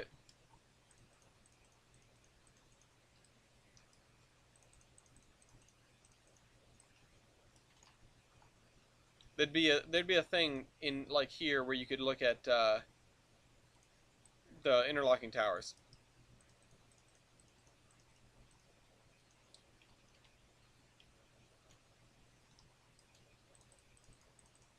I think we should like reset MPS, the Iron Horseman MPS. Like I, obviously I have a, an attachment to what we developed, but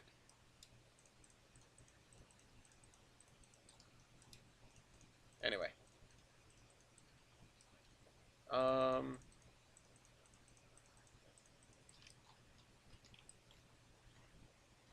there we go.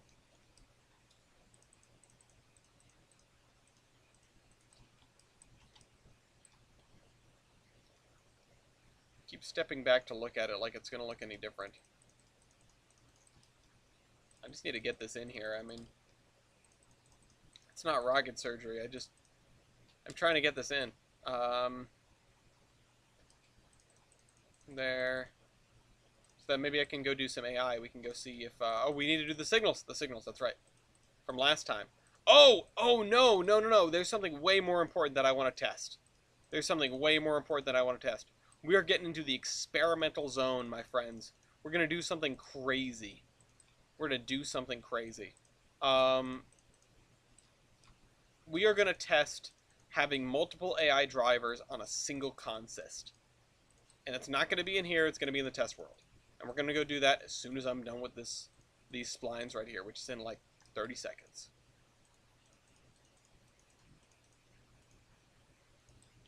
We've entered the danger zone. Absolutely. Yeah, we're doing pretty well with this. We're done up to about here. Although, like I said, I need to come around and do stuff over here. I need to do homesteads on the north side of the tracks, which is... That's north, so over here.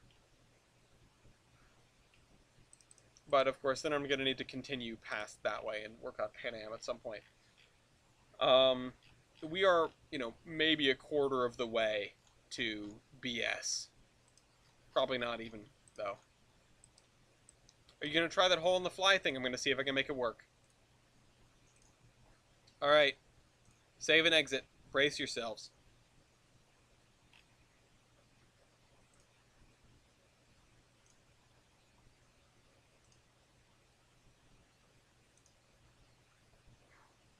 Oh, god damn it. That's going on now?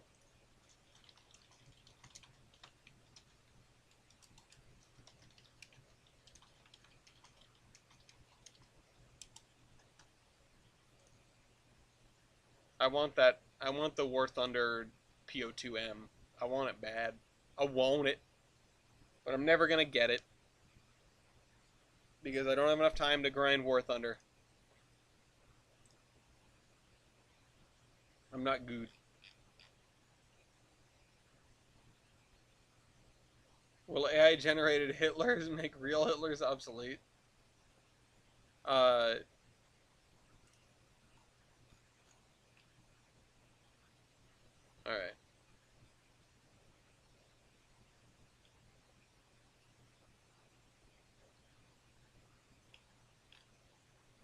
Anyway, F Hitler. Why does that have to be said? Oh, let me back to the main menu, please. It's taking its sweet time to commit these changes. So, anyway, my basic idea is as follows. First test is we're going to have 2 locomotives. One of them is going to have a consist. And we're going to couple the first locomotive without the consist to the back of the consist of the second locomotive. They're both going to have AI. Then we're just going to check. Would it be impossible to make it to a flying switch? That would be more difficult. I feel like that would be substantially more difficult. Maybe, though. Maybe it would.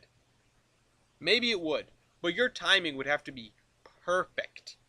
If you're doing it, if you're asking the AI to do it specifically, your timing would have to be perfect. Why does it take so long to go to the menu? It's doing something. I'm looking at it in my task manager. It's not just sitting here. I don't know. We're gonna try it. We're gonna try this. We're gonna make this work. Come on, Trainz.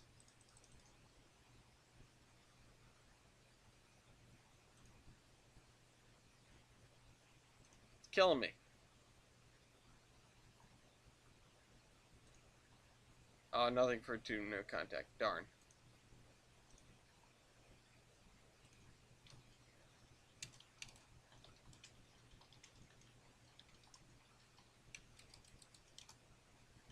There's got to be something out there on that engine. There has to be something. Are we going to have to blow up the game again? I think, because we might be stuck.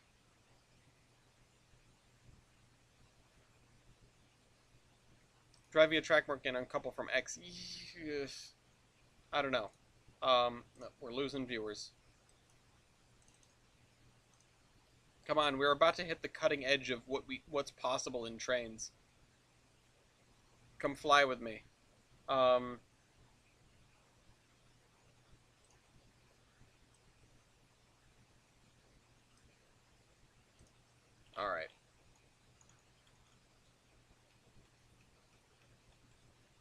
Don't say that about a football game. Okay. Edit session. Alright, so we have our multiple test rigs here.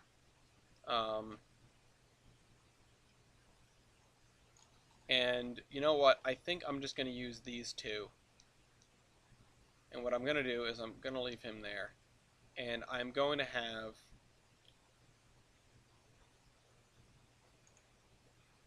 Yeah, let me extend this track out a little bit more.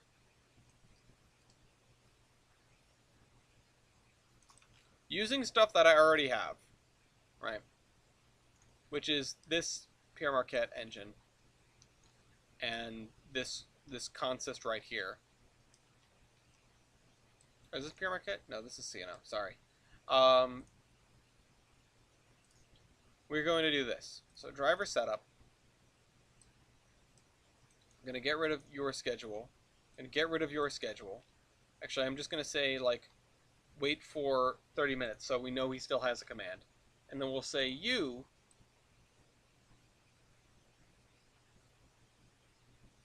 couple at track mark, whatever this track mark is. Which I don't have that available. Hold on. I do that. Line 1. Okay.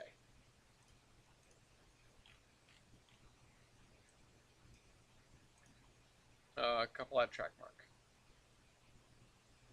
Line 1.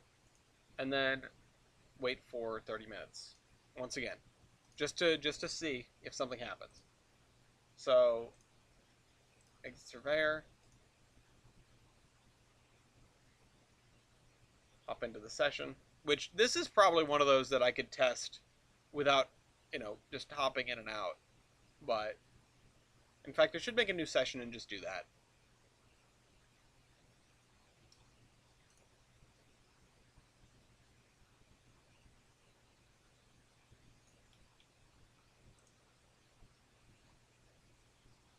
Come on, let's go.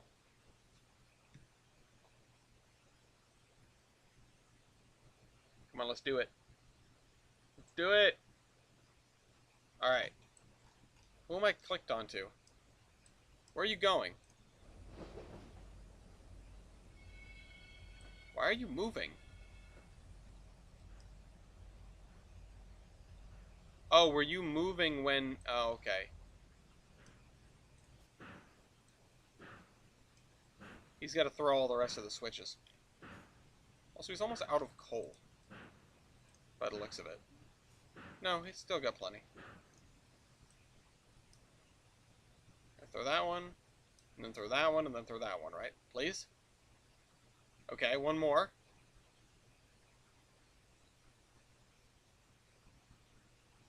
Is it too far away? It might be too far away. Oh, no, he did it. Okay.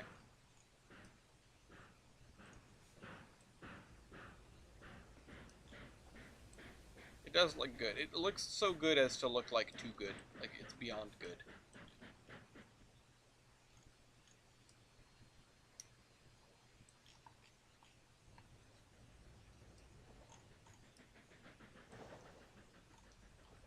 So we see you. You still have the wait for 30 minutes.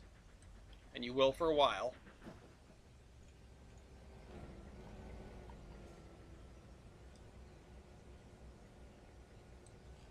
We might have to do some trickery with switches. Or with signal blocks. Because... actually, no. This will be fine. Because there is no red signal. Having it coupled to something that already has a driver on board might make Trainz a little bit upset. It might just not do it because it won't get close enough because the track section's occupied by another train, but that's what I'm asking it to couple to. Now, when the command initiated, this guy was still moving, or it was moving, so I don't know if that throws a wrench in it either. Well, he's backing up. He threw the switch and he's backing it up. He knows where he's going. I think if it checks, it'll just skip past it. Which, now that I say that, is actually something that's very worth testing. Right? Because you could have train pulls into siding, or, train pulls up alongside siding. Let's say train pull up over here, and I give it the command, couple at this track, and then couple at this track.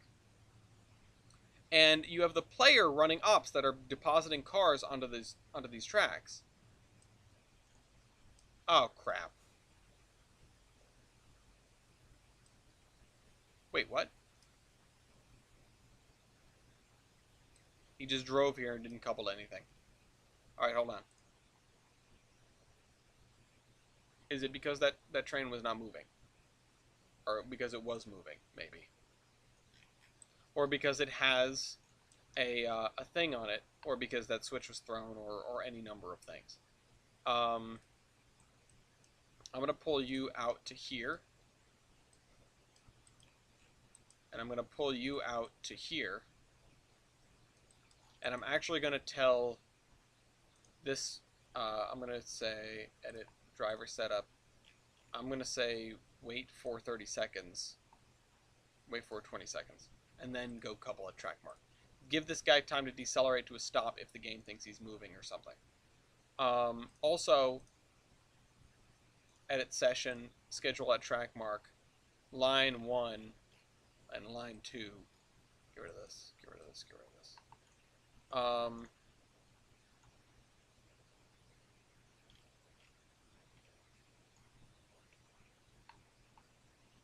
Actually, I'm going to delete both of these. Actually, I'm going to just delete the rule wholesale. Don't need it right now.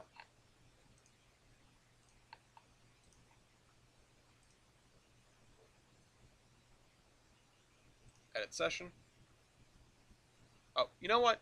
You know what? Save as, save new session, new route,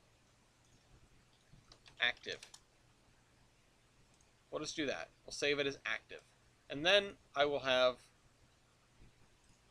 no qualms about doing this. You're going to wait. You're going to wait 20 seconds, then you're going to move. I don't know why that guy was moving last time.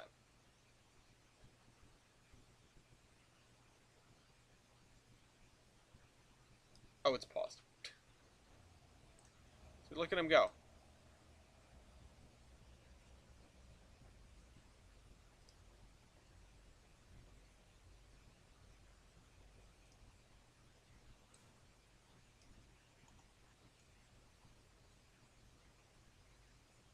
It's possible, it is possible, that the couple at track mark will not work. The A will never disobey a signal if it has a brake distance. Well, yeah, no, there is a command to force ignore signal by driving with intent to couple at a set speed. This will do that. The couple command will disobey a red signal if it needs to get to what it's trying to couple to. But I'm not worried about that right now. That is a problem that is only a hypothetical problem at this point in time. Hey, ICER, we are trying to do really mean, weird things to the AI right now. It's not going to be great for them. We're going to try to have this sucker back up and couple to this train which already has an AI on it. And you know what? Couple.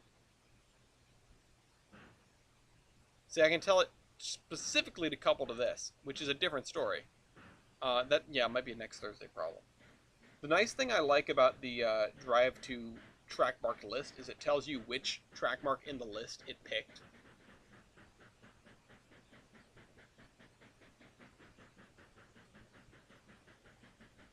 This unfortunately does not tell me what it has picked for a thing, which I think, oh, this guy is right on top of the thing. So he's going to get close, and then what? So it doesn't recognize stuff if it's moving, I think, or maybe it doesn't recognize stuff if it has an AI in it. We don't know. Slowing down to 2 miles an hour. Usually it couples at about 5. So this is a little bit alarming because it might just come to a stop and say, hey, I can't go any further because there's a train there.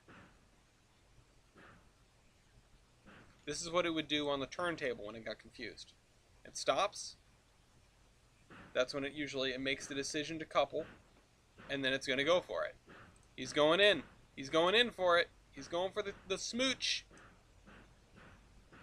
So we can, in fact, get 2 AI trains to couple, and would you look at... Oh. No, it's the same train. It is the same... So they have merged. They have become one. And if I uncouple them... Oh, hold on. If I uncouple them...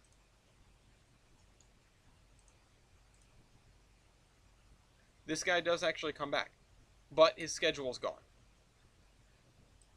So unfortunately, no, we can't do what we wanted to do.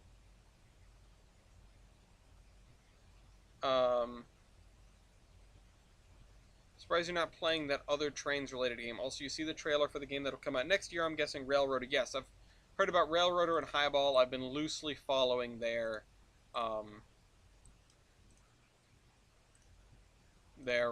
development. Mostly thanks to Joe. Yeah, so now this guy's schedule is probably gone as well. It is. So, there you have it, folks. We can't do what I wanted to do. But what we can do is what we already knew we could do, which is move drivers around. The thing is, that sort of precludes the option to actually have helpers. Because unless you can move a driver to a train that, like, defined by a track mark and not by a locomotive number,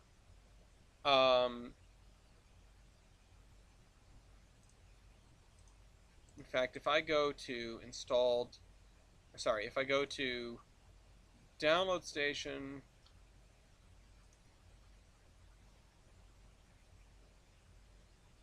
and I say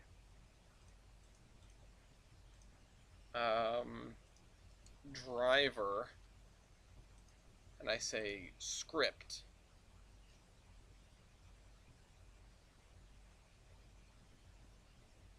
wait, where is it? No. Yeah, I can make helpers work, but only if I plan them exactly. Which I'm going to share my screen instead now so that you guys can see me on here. Oh,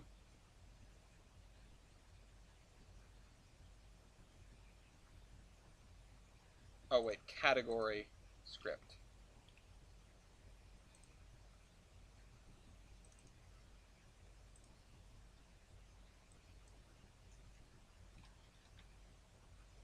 What happens when you have two AI together and you assign a command to one? The train just does it. Like, these two are not in the same train, but once they are in the same train, I can say, drive to track mark end, and the train will just go. And if I were to uncouple, which I can't do when it's under AI control, if I were to uncouple, this train would just be sitting here with no command.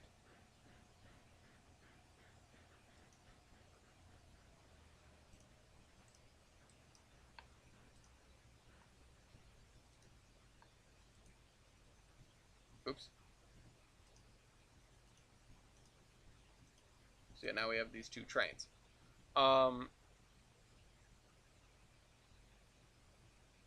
The thing is, except for circumstances that are very weird, it would seem, you cannot display the two drivers on the same consist. You can't edit them independently. They just sort of function as one.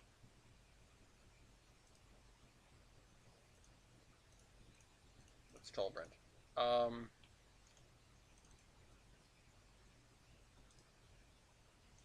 Use the move to train.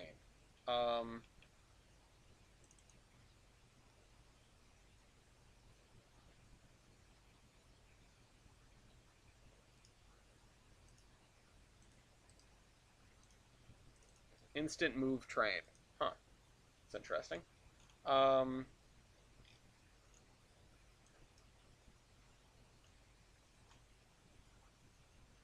So I need to go back into Surveyor. In Surveyor Classic. Yep. Let me scooch these guys back. Again, a button to restore train positions at the beginning of the session would be absolutely golden. Edit session. Restart all rules. That's one thing, anyway. But it doesn't put trains back.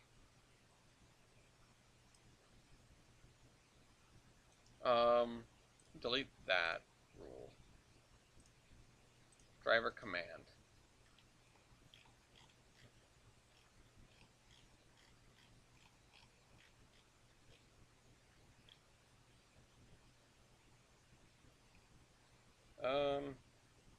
Asking if you to do a simple task will never happen, yeah. Let's see, hold on.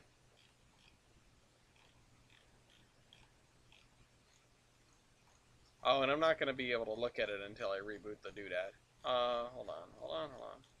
Yeah, because that was called what? It was called what? It was, oh wait. Move to train.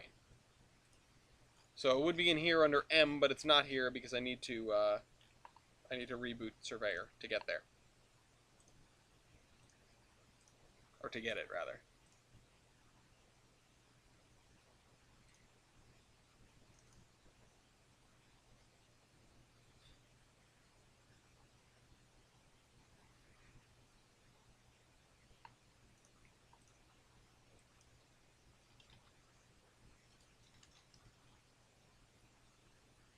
Change destination sign, passenger exchange, change system.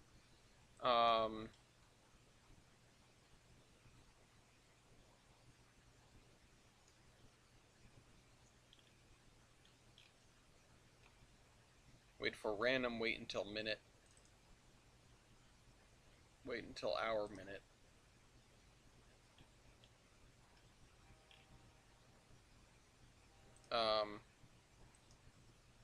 Reset that. Don't go anywhere.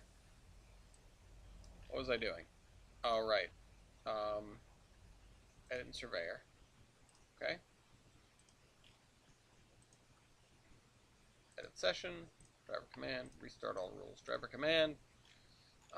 Set control. Cab wait.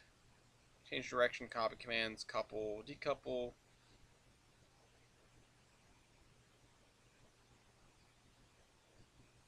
So the issue with moving to train, right?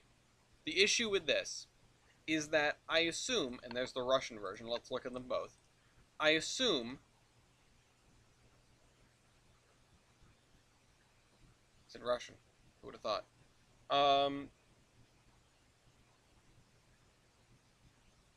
Yeah, you have to pick explicitly which locomotive it is. Now, that presents a problem because over subsequent days in Tolbrand, it is not necessarily a guarantee that locomotives will return exactly to where they started. They may be replaced with equivalent or identical locomotives. So I can't trust that. I need to make sure that, okay, we cannot use the Russian one, but it seems to do the same thing.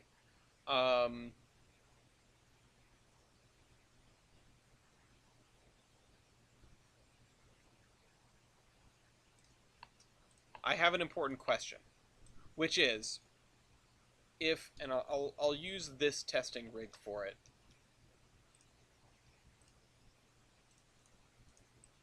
Because I've already got it sort of set up.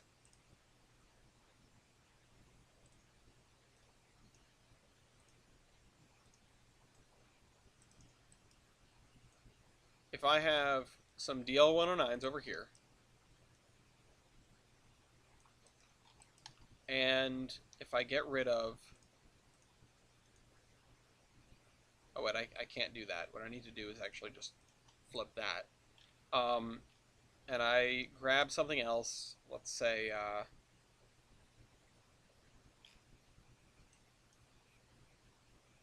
let's grab these 2A2s, why not?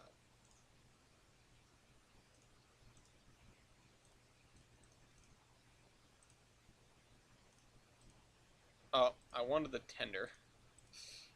Sorry, my bad. Throw down some 2A2s. They're right here. And what I want them to do is I want them to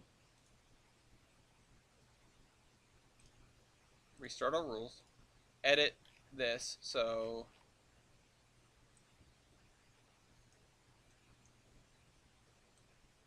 I just want these guys to couple at track mark and then wait for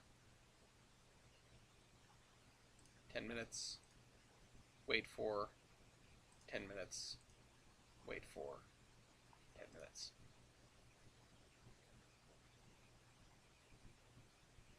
That's another issue here. So I want to know if it is always certain which locomotive schedule gets eliminated, or which driver takes priority.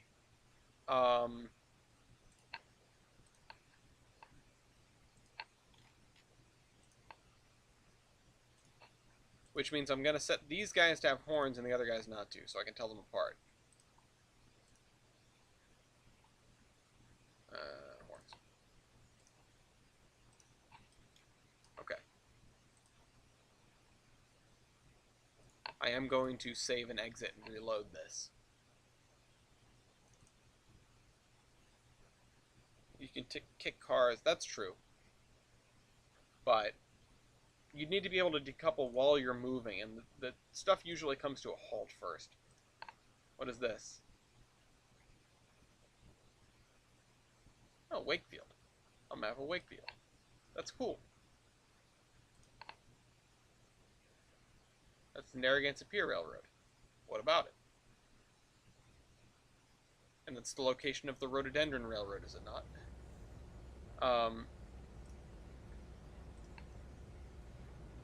So these three guys are going to pull up. They're going to couple. And we're going to see, does the steam locomotive's schedule stay, and does that driver remain in charge, or does the other one remain in charge? No idea, just an idea for trains. Could do Peacedale, yeah. I could legitimately do this town like 1-to-1 for New Appleton, I suppose. I have two dads. Oh, that's so cool, Cape Pride. Oh, they don't know about each other. That's funny. Click, click, click. Okay. So now they're coupled. Let's see this one. This one is a steam engine. This one is a steam engine. Steam engine. So it's always the steam engine. Or it's always the locomotive in front, because that is the head of the consist. I'm forced to assume. You know what? Let's try this. Let's try this a different way. We're doing Trainz Mythbusters is what we're doing. So we have them both forward. Or sorry, we know what happens when they're both forward. Let's try it a different way. Let's see. This one. Oh no, this one was. Oh, two of them were backwards. Oh. What if they're all backwards?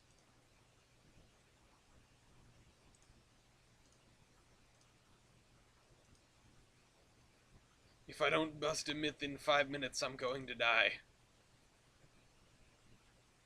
Lafayette. Hi, Lafayette. Where's Mommy? Mommy's at work. We'll go get her in like an hour. He's a good boy.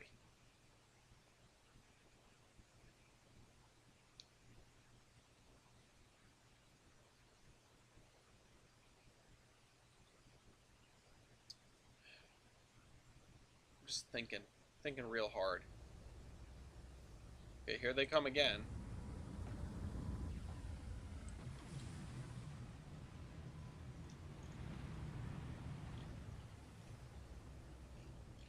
And I want to click off. I want to be looking at something else. I'll look at this noodle. The noodle.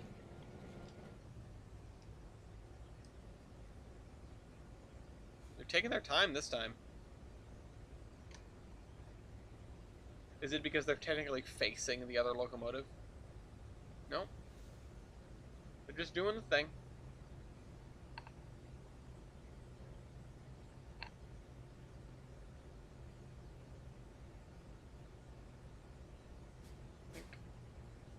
Okay, so look at these. Again, the steam engine's in charge. Okay, does it have to do with the number of commands that are left? Does it give it to the one with more commands? That's my next test. And I am going to flip that one around and this one like that. Or this one like this. Trainz will sometimes flip the door. I've not found that to be necessarily true. What are Cary Grant and Tori going to do for the B plot? You'd think they would, but they don't necessarily, especially when it comes to which end they're counting from, in terms of uncoupling.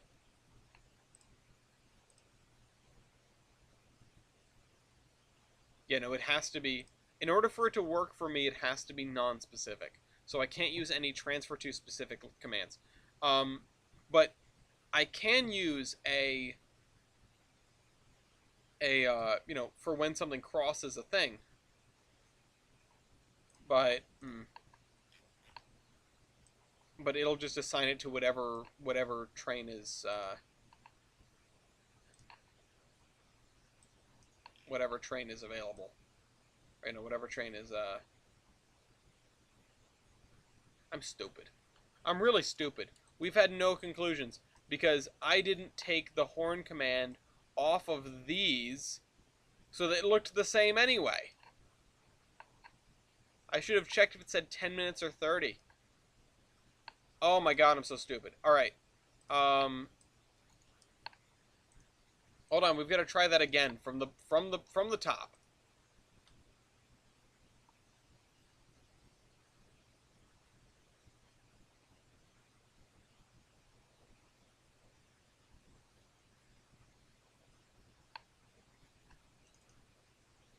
I mean, if I only have one set of electric helpers through the tunnel on the VMR, then that would work.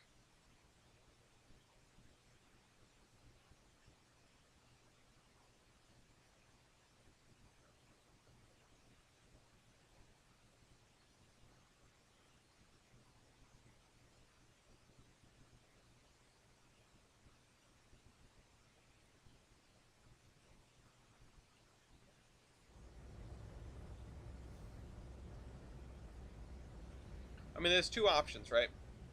There's the electric is parked in a specific location, and then you couple up to it, and then you know, drive through the tunnel with it. But either way, how do you reset that locomotive? You know, that locomotive can have no driver to start with, and you have the train with the driver, pull up to it, couple up to it, use it through the tunnel, get out the other side, uncouple from it, and then leave. But how do you get that locomotive that is just uncoupled, you know, to go anywhere, to get out of the way, you know? All right, so you're the steam engine, you're the steam engine. Oh wait, no, you're the diesel. These are all the diesel. They've all done the diesel. Is it who has more commands? That we didn't figure that out. But it seems to be the locomotive doing the coupling is the one that's getting priority in terms of the AI operating. Yeah, I'd have to give it a command back to where it started. For that, it would need a driver, and I don't have a way to give it a driver, or have it have a driver that has any commands after that uncoupling takes place, because it'll wipe the schedule when you couple and then uncouple.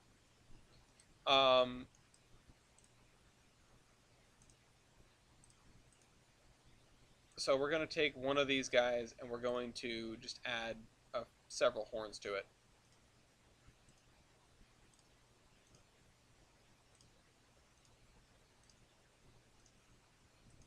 And that's all.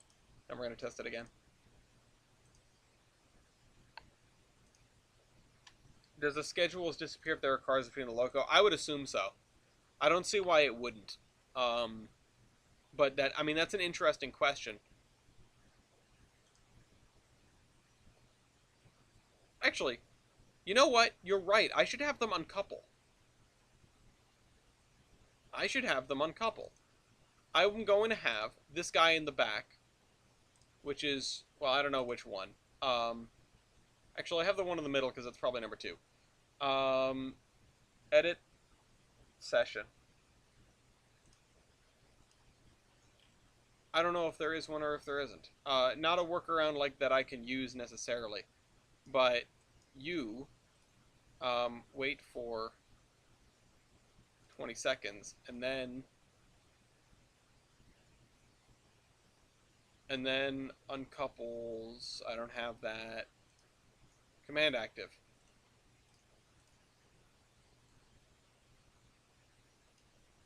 Uncouples from.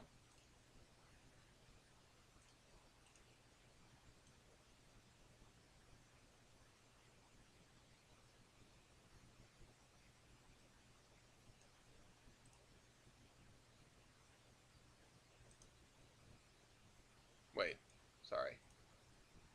Uncouples from one.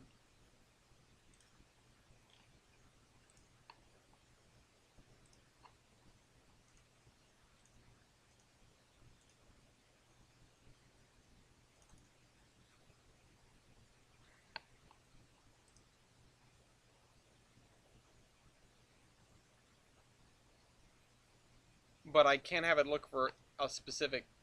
I have to have it look for a specific driver. Then maybe uh, it would have to look for a specific locomotive, but I can't have it be looking for a specific locomotive. I have to have it looking for, um, well, maybe like one of two or one of three. I guess would be fine, but the thing that would make this like possible, workable, is probably one command, and it would be um, move to locomotive at track mark, or move to consist at track mark, which would move a driver to a consist at a specific track mark. Because I could have like a setup like this where they pull up to the toll gate and the man hollers and asks them all what he has on board, and the train uncouples from the locomotive and just waits for 10 minutes or waits until a trigger, and upon arriving, the driver, who is in like a dummy locomotive somewhere, just like a locomotive that's not relevant, um, will hop into the helper that's been tied off, and then pull that engine away, and then the train will leave shortly thereafter. Okay, so this coupling engine, and we'll see what happens when it uncouples. This coupling engine and this coupling engine. So the train with the four horns, we don't know which one that was anyway. If it was this one, that's not good. It's not that one, so it was this one. Yeah, it was this one with the four horns. Um, that got overwritten too. Uh, move to consist at track mark. That would solve my problems. That would be a godsend. I don't know if it's possible, but I assume if you just merge the move to consist with the couple at track mark commands and fiddle around with some code, then yeah. All right, so that happened. This guy is a different driver, but his schedule is gone. So that sort of concludes it. It doesn't work. It's possible to make work, and I'm kind of wondering if I had a track mark under here, it would trigger twice and give this guy the set of commands. Hi, hi, pupper. Good boy. Um, move to consist of track mark would make it possible, and maybe by the time I get to where I'm going, where I intend to put that system, we will have that. Yeah, how to make me specifically rage in Trainz, because I don't think anyone else cares. Not a single other person on this earth gives a damn.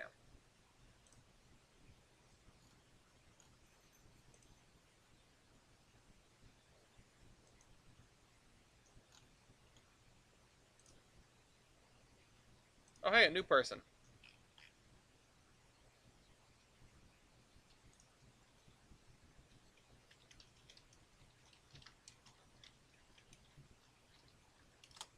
Welcome, comrade. Please read rules and index. As I say always. Okay. So we're back here. We've got to do some signal work. These two signals seem to be working fine because they're interlocking tower controlled. Um, and this one, it doesn't matter. And this one, the pedestal dwarf, I think can do what we needed to do. It can show clear. It just wasn't before, and I think that was just my own mistake. Um,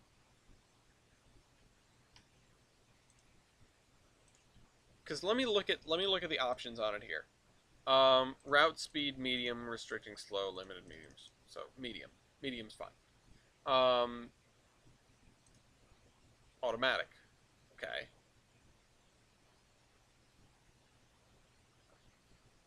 Lock length 2. We'll just give it automatic for now. And did I swap the other ones back, or did I leave them as pedestal, or leave them as yeah, pedestal dwarf? No, they're just regular dwarf signals. Um,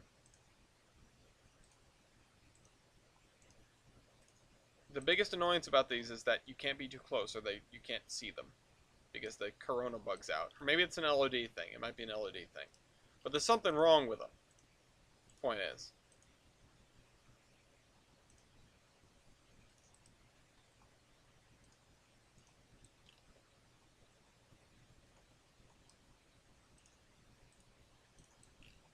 But I don't even know if I need these. I just want signals that work. Um,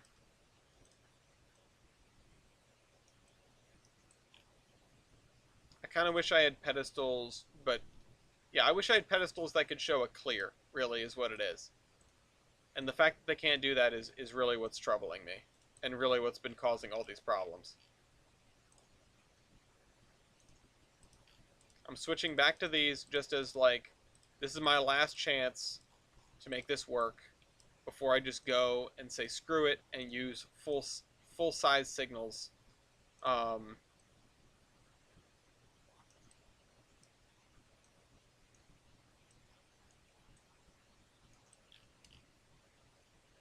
which would probably just be smart at this point.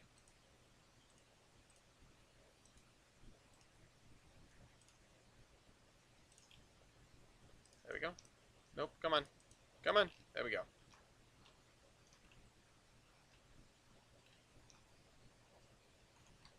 Oh, see, I don't know about that.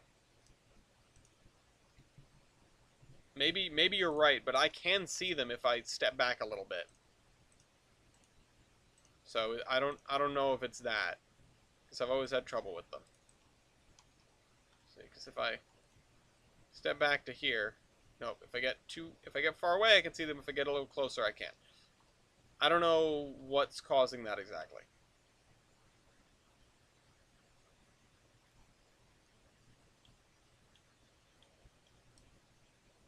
What do the full-size signals look like? Are they the pedestals but taller? They are full-on PRR PLs. This is what I would be using.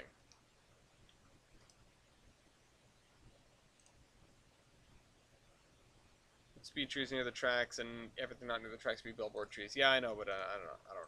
I didn't do that, so oh well. I thought about doing that.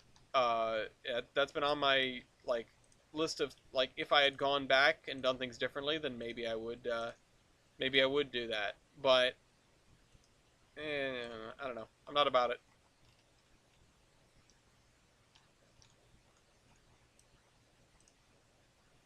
This I'm gonna leave like this. Never too late. I disagree.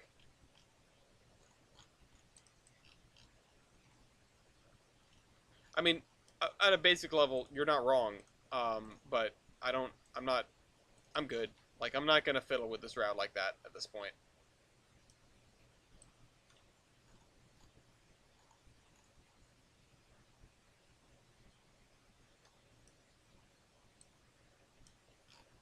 Okay. So now we're gonna try out feature game, feature creep versus make the game faster long term. Yeah, no, that's true. Um, the time it would take would be nuts. Yeah, no, that is the thing that's kept me from doing it. And also just I don't know if I like it. Like I understand the benefits of it. The benefits of it are very very clear, right? but I don't know if I don't know if I want to, you know?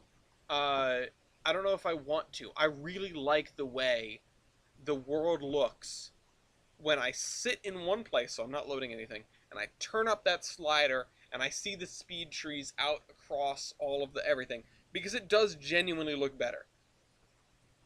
Even in the distance, it looks better.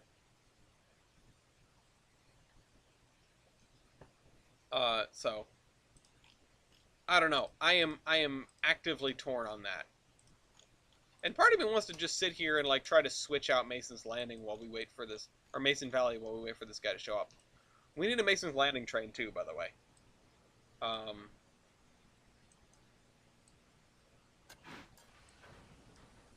we need to build 2 more freight trains to leave Olive in the morning for switching purposes. At least 2, maybe just 1, but it's going to be one long one. It's going to be a dragger and it's going to be hauled by a Connie on the main line. So it's not great. Um,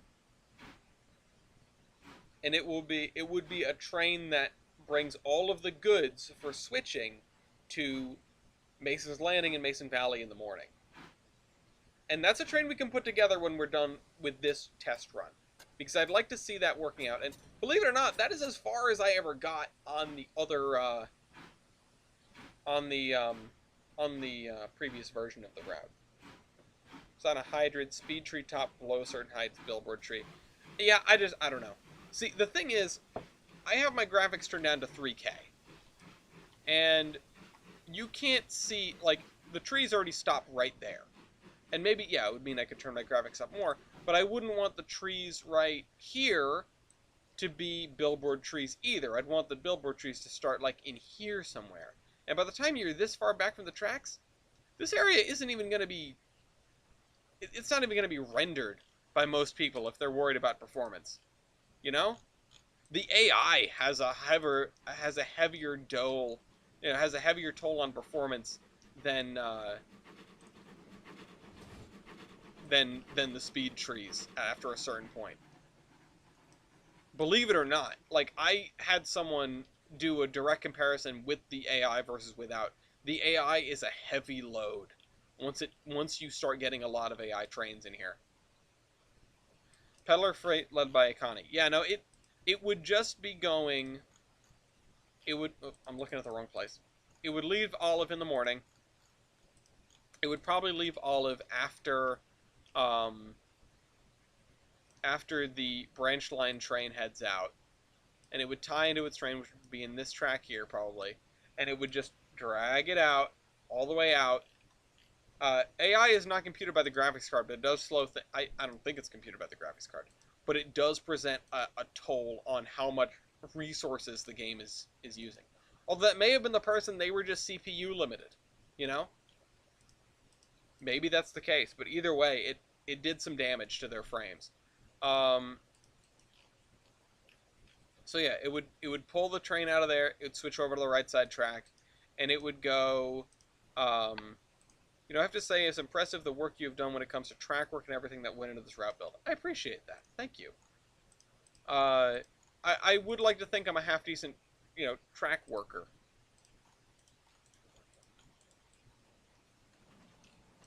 Now, here's the thing. I'm looking at the wrong train, but hi. Here's the thing. This Atlantic is one of only a handful left on the system here. Or on the Gilson Eastern. But I also wanted Atlantic to be running the milk trains, because it seems appropriate, because the milk trains aren't very long. However, that would mean 2 of the Atlantics, 2 of, like, no more than 10 Atlantics are based out of the same place. And that occupies 3 of the slots in here. So what do I do? I mean, do I move the rail bus out to here? Do I have it live here? Because we're supposed to have a diesel in here, which we would. Honestly, that makes sense. Yeah, I'm tempted to. I'm tempted to make this like the Atlantic Mecca, and either move the rail bus into here, and have the Connie do the switching, which seems like overkill. Or something else. We just don't have enough room over there. Does lore prevent me from adding another roundhouse stall? No, but like the assets I'm working with do.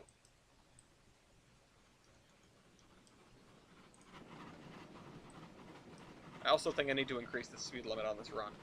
Could have a little shed for the rail bus. Yeah, that'd be cute, actually. All the cool kids can hang out in the roundhouse. Yeah. So, I mean, I probably need like a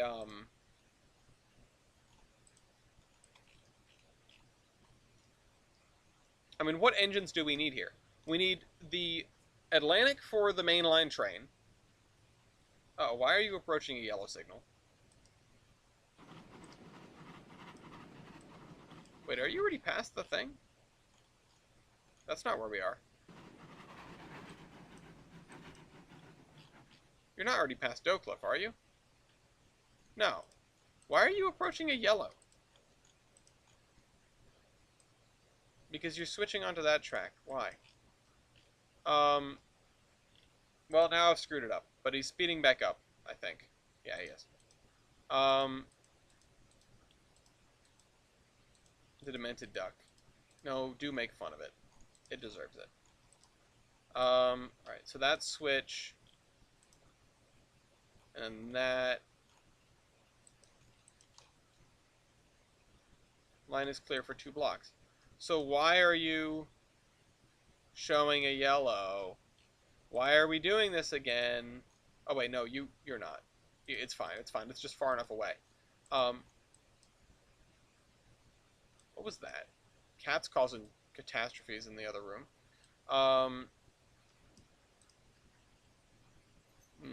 The dog's gonna go bark at him. Either way, this is working a lot better. Now that my switches are correct, and now that my other thing is fine.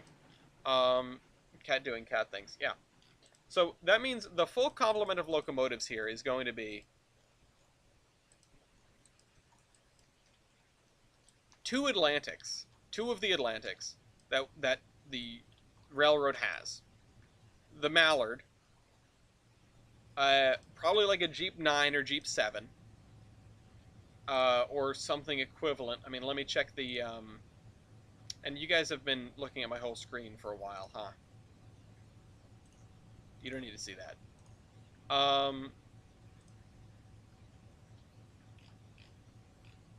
Or some sort of switcher, right? You know, maybe like a Baldwin switcher. Or a, you know, an SW1 or something.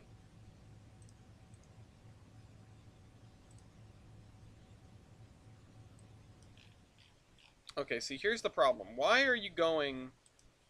Why did you just pass a signal that's yellow?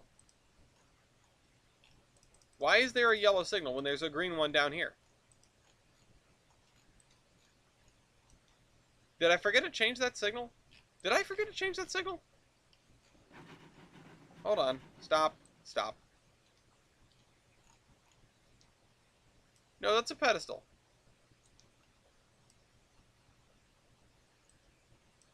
Do I need to set it to automatic or something? Why? What's wrong here? What's wrong here? Why were you yellow? Why was it yellow? Why didn't I stop and look in time? How goes it? I'm going to rip my hair out at the Trainz AI, but that's a normal day. I was actually the milk train going to be run and all milk in a rider coach. Passengers allowed. No, passengers not allowed. Just a regular milk. Just a straight milk train because it just is going to run.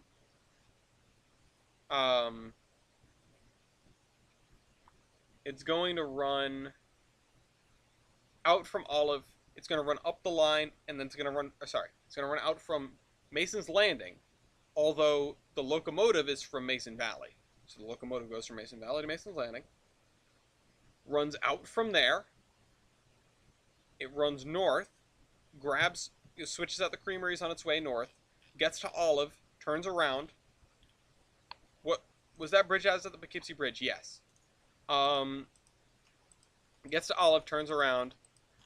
Then hits up the creameries on the south side. Okay, why did the Why did you throw a switch to go over here? Did I have you drive to track mark list? Because you should not be doing that. Did I say drive to track mark list? No.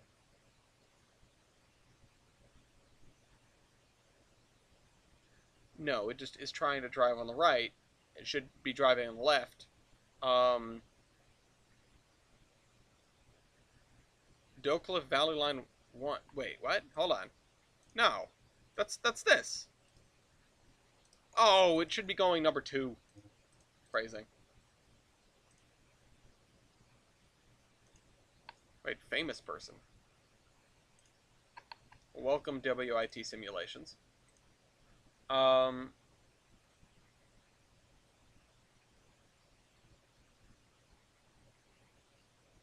Okay, what was I doing? You can use track priorities to keep the pesky AI off tracks you don't want them on. That's fair. That's a very good point.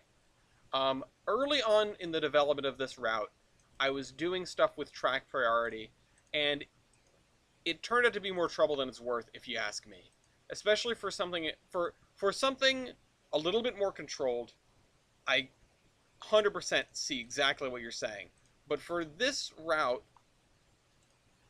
especially for something as small as this, it was tough to keep it organized. On the one hand, I was doing, early on I was doing a lot with track priority markers, track direction markers, to try and keep the main line of the Gilson Eastern, which is this 4-track thing here, to try and make sure the trains are all going the right way.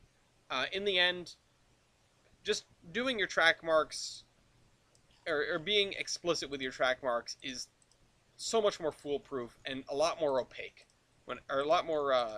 You can change the priorities with driver commands, and yeah, I was doing that originally. And I thought about going back to it when I started doing the AI from scratch again, but it just didn't strike me as being worth the effort. Yeah, using it mostly for sidings and stuff like that is probably the way to go. It makes sense. Especially if you are... Here, we'll make these both automatic. We'll see about that. We'll see if that changes things. We'll make everything here automatic.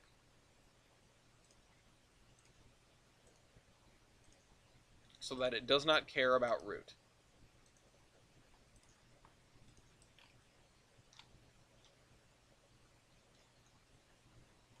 And real quick, so what did I say I was going to do when I was done with that thing? Oh, we were going to go build the... I can only take so much frustration a night. So I'm going to spend the next 10 minutes seeing if I can put together a consist for the peddler, as it were. And I'm going to move some of the stuff out of the way. In fact, I'm going to put, let's see, I'll just move some cars over here. I'm just going to throw these guys around because I don't have a place to keep all these cars right now. I don't have them organized, and in fact, I probably don't need all of them. I needed them at the beginning when I was doing, like, counting for the number of car loads that stuff was taking in and putting out. But the thing with the peddler freight, and this is the question that I always come back to when we were setting up the freight trains for the morning, is that what needs to happen before the train leaves. And we're going to assume, because these full boxcars are all at the front of these consists, number one, and number two, oh, you know what I just realized? If we're stacking cars on the front of these consists, we're going to have to stack them on and then push them back and then pull them forward.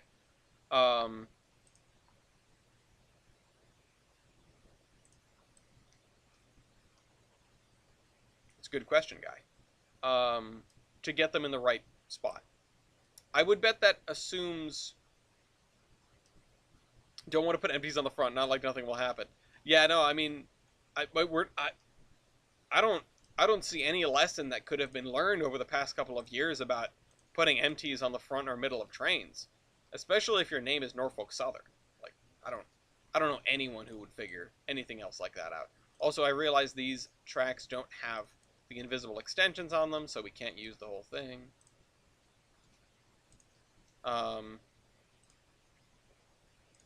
Well, NS famously just runs empties east, empties west, so it's all empties.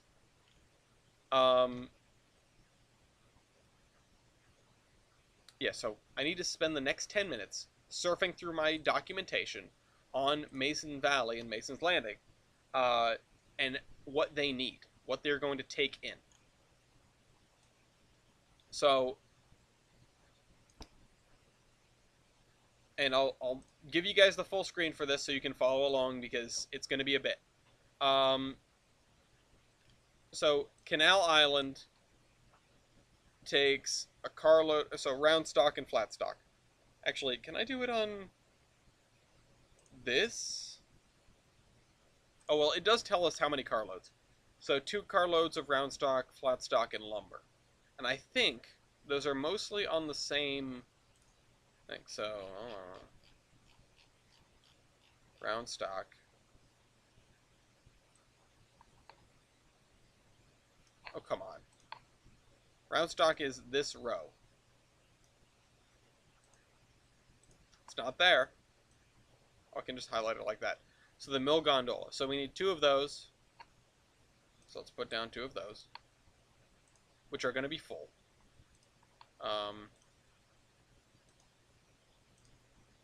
This is going to be a long train, I think.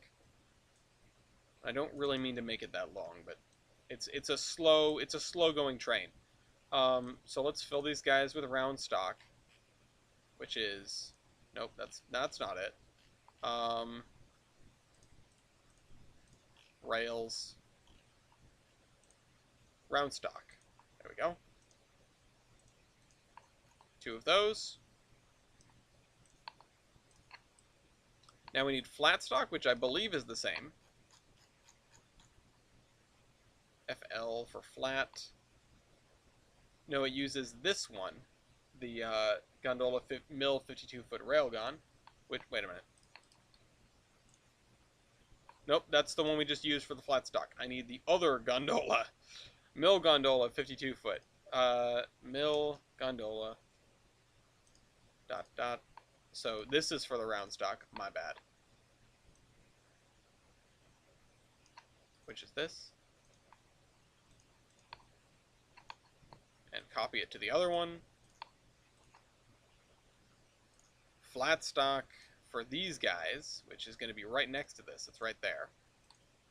0. Dose. And there will be more of that.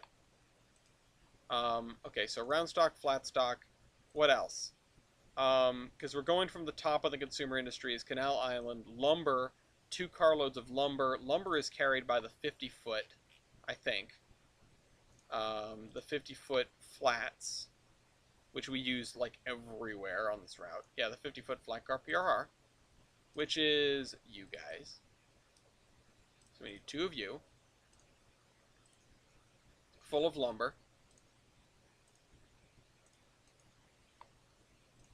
Oops. Oh, there we go. It just drops us right back to the top. That actually saves time. Next up is... So those are Downtown Olive. That's the Gilson Eastern Main Line. The Quarry. Yeah, the locals that serve the quarry, or the local that serves the quarry would leave from things. So we do need the diesel fuel to maybe come on this train. Yeah. Diesel fuel would come on this train. Which is one of these cars, I think, right? Oh wait, I gotta check. I can't just wing it. I can't guess. Diesel fuel. Not you. Not you. You, Standard Oil Tanker 1. Okay, I guessed right. But that doesn't mean I should be allowed to guess. Diesel fuel is here. Yep, check. And we will organize this train based on the incantations of the gods later. All right, now we get into the real meat and potatoes here. So Mason Valley, we have a coal transfer that is uh, consuming not. Wait a minute. That's a producer industry. Hold on. Hold the phone. Hold the phone. Let's check the coal transfer on the consume or the producer side. Coal transfer. Coal. Ah, here's the problem.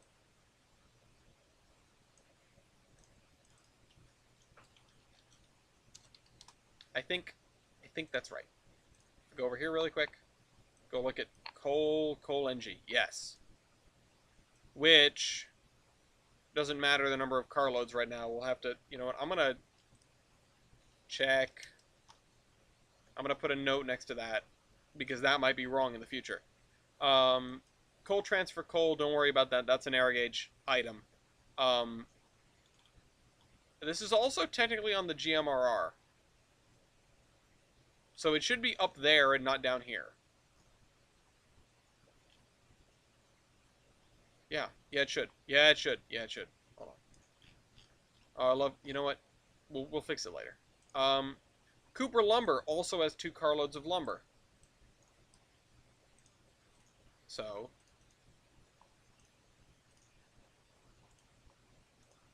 there we go. The Fall River Bleachery has. It's not using any coal because the coal is coming off the narrow gauge. That's right.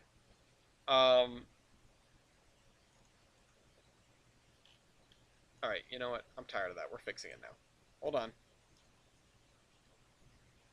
We're going to slide it all the way down here. Then we're going to grab everything else. And we're going to just... Oh, wait, no. We're not doing that. What we're doing is we're grabbing everything here and going down one. And this is just called coal transfer, which is lower on the totem pole of the alphabet than coal dock. So it's getting slid in right there. Oh, and I didn't grab the word check. Check.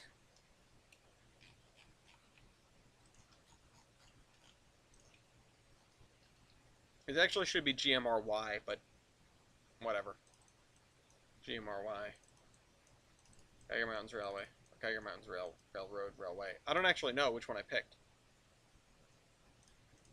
Assets and timetables. It should say it up here. Nope, it doesn't. I love it when I help myself. But I've been referring to it as the Geiger Mountains Railway in the lore documents, so... Anyway. Mason Valley. So, the sheep. The sheep are going to be an interesting one because I don't think they should be carried in the same... Well, they're definitely not going to be put in overnight. We'll have to have him go pick them up in the morning. We'll have to have him go pick them up in the morning. So we'll just put sheep.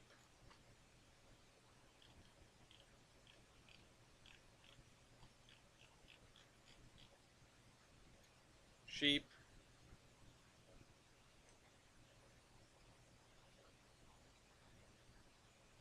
$40-foot stock part, 40-foot stock car TP.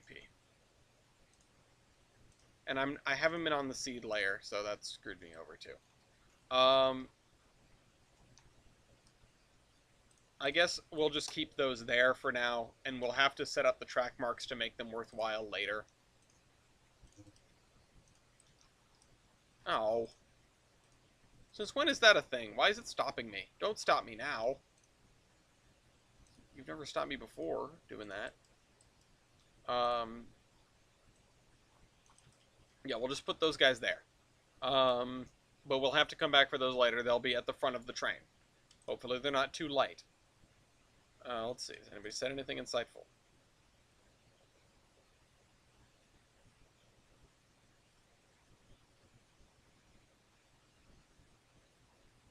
Just add 20 foot and rust that segment. Yeah, they don't, but you know. Yeah, no, I know how to search in the Google Doc but sometimes it jumps me around a little bit. It's all in alphabetical order. It shouldn't be that hard. Okay.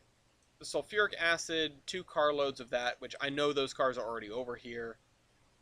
But thank you for the reminder. I do that a lot. I just haven't been doing it on camera. Also, the other thing is, it means I have to type with both hands, so it means I have to take my hand off the mouse. Alright.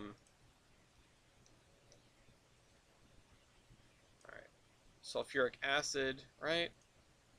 Sulfur acid, 87%.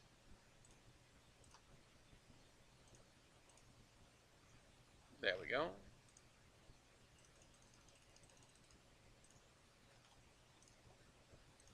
Having sulfuric acid in the sheep and sheep in the same train. What could possibly go wrong? Okay, so we need a carload of the cable spools, or the cable roll. So, here, there it is. That was faster, you're right. Which is in one of these mill gondolas, which is in the gondola mill 52-foot railgun. Gondola mill instead of mill gondola, which... Is this one? Nope. Other one. The one with the yellow is the railgun. This is cable roll. So... What does that look like? This one? Yes. Oh, wait, no. 4 of them. 42 of them. Sure. Industries. Next. Ammonia. Which... Oh, wait a minute. Hold on. Sulfur acid and ammonia. Are those going in the same thing?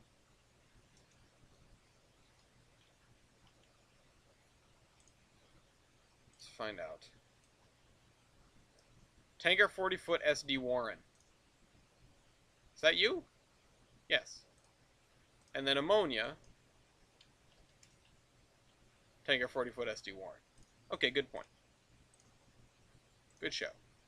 And how much of that? Was it 2? It was 4 carloads. Wow. That's right. It's down here, isn't it? LPG, hydroxide, sulfuric acid, water. Where is it? Oh, wait. Ammonia, right here. One. There we go. Perfect. That's exactly what I wanted. My finger was on the 1 key. What can I say? Ginger metals, recycling. Oh, here's a wrinkle. This actually needs to be... Some of this scrap metal actually has to get picked up there. Because this is produced by the breakers. It's 2 carloads of it are produced by the breakers. So we actually have to have that switched out already and ready in one of these tracks. So, okay. Which is what kind of scrap? Scrap metal with the crane on it. So if I go F scrap metal crane U, yes U. Mill gondola, not gondola mill. It took me right to it, even though I hit the wrong item, or the wrong character on the keyboard. So, scrap with the crane, look for the crane icon.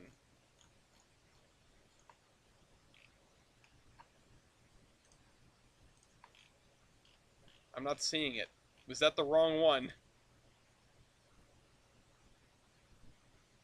Scrap metal crane, mill gondola, 52-foot, WLNG. Where is it? Am I blind?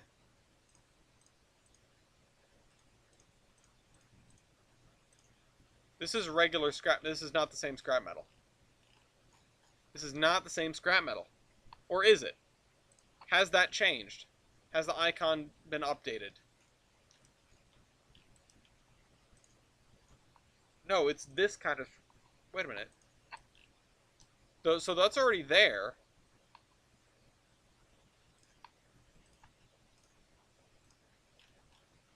Oh, Oh, it no longer has the crane on it.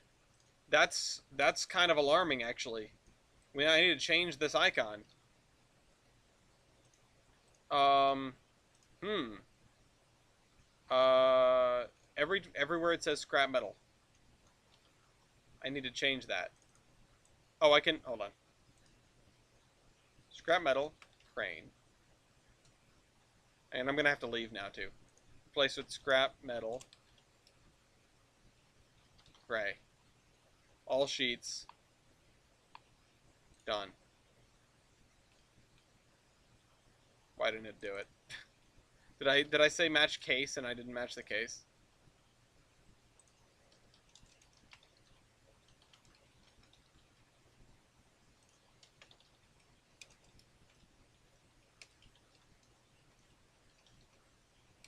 Oh, I just hit done instead of replace all. Done. Okay. Weird. I didn't think that would happen at all. I had that threw me for an actual loop. 84,752, just making sure it's the same one, 84,752. That is correct. Okay. Okay. Weird.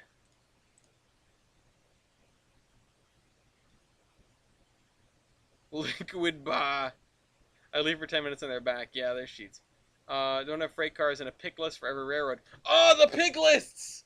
Pick lists! Oh my god! You're so right! I should make a pick list of the freight cars. I forget pick lists are a thing.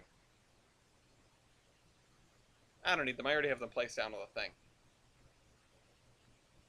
Well, I'm gonna leave anyway.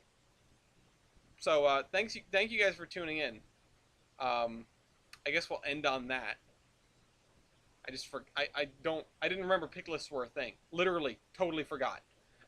The way I remember stuff is I put it down on the route somewhere and then I can just grab it later. Oh well.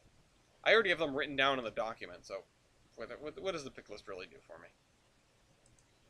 Anyway, like I said, hope you guys enjoyed this video. Hope you guys enjoyed that bombshell ending.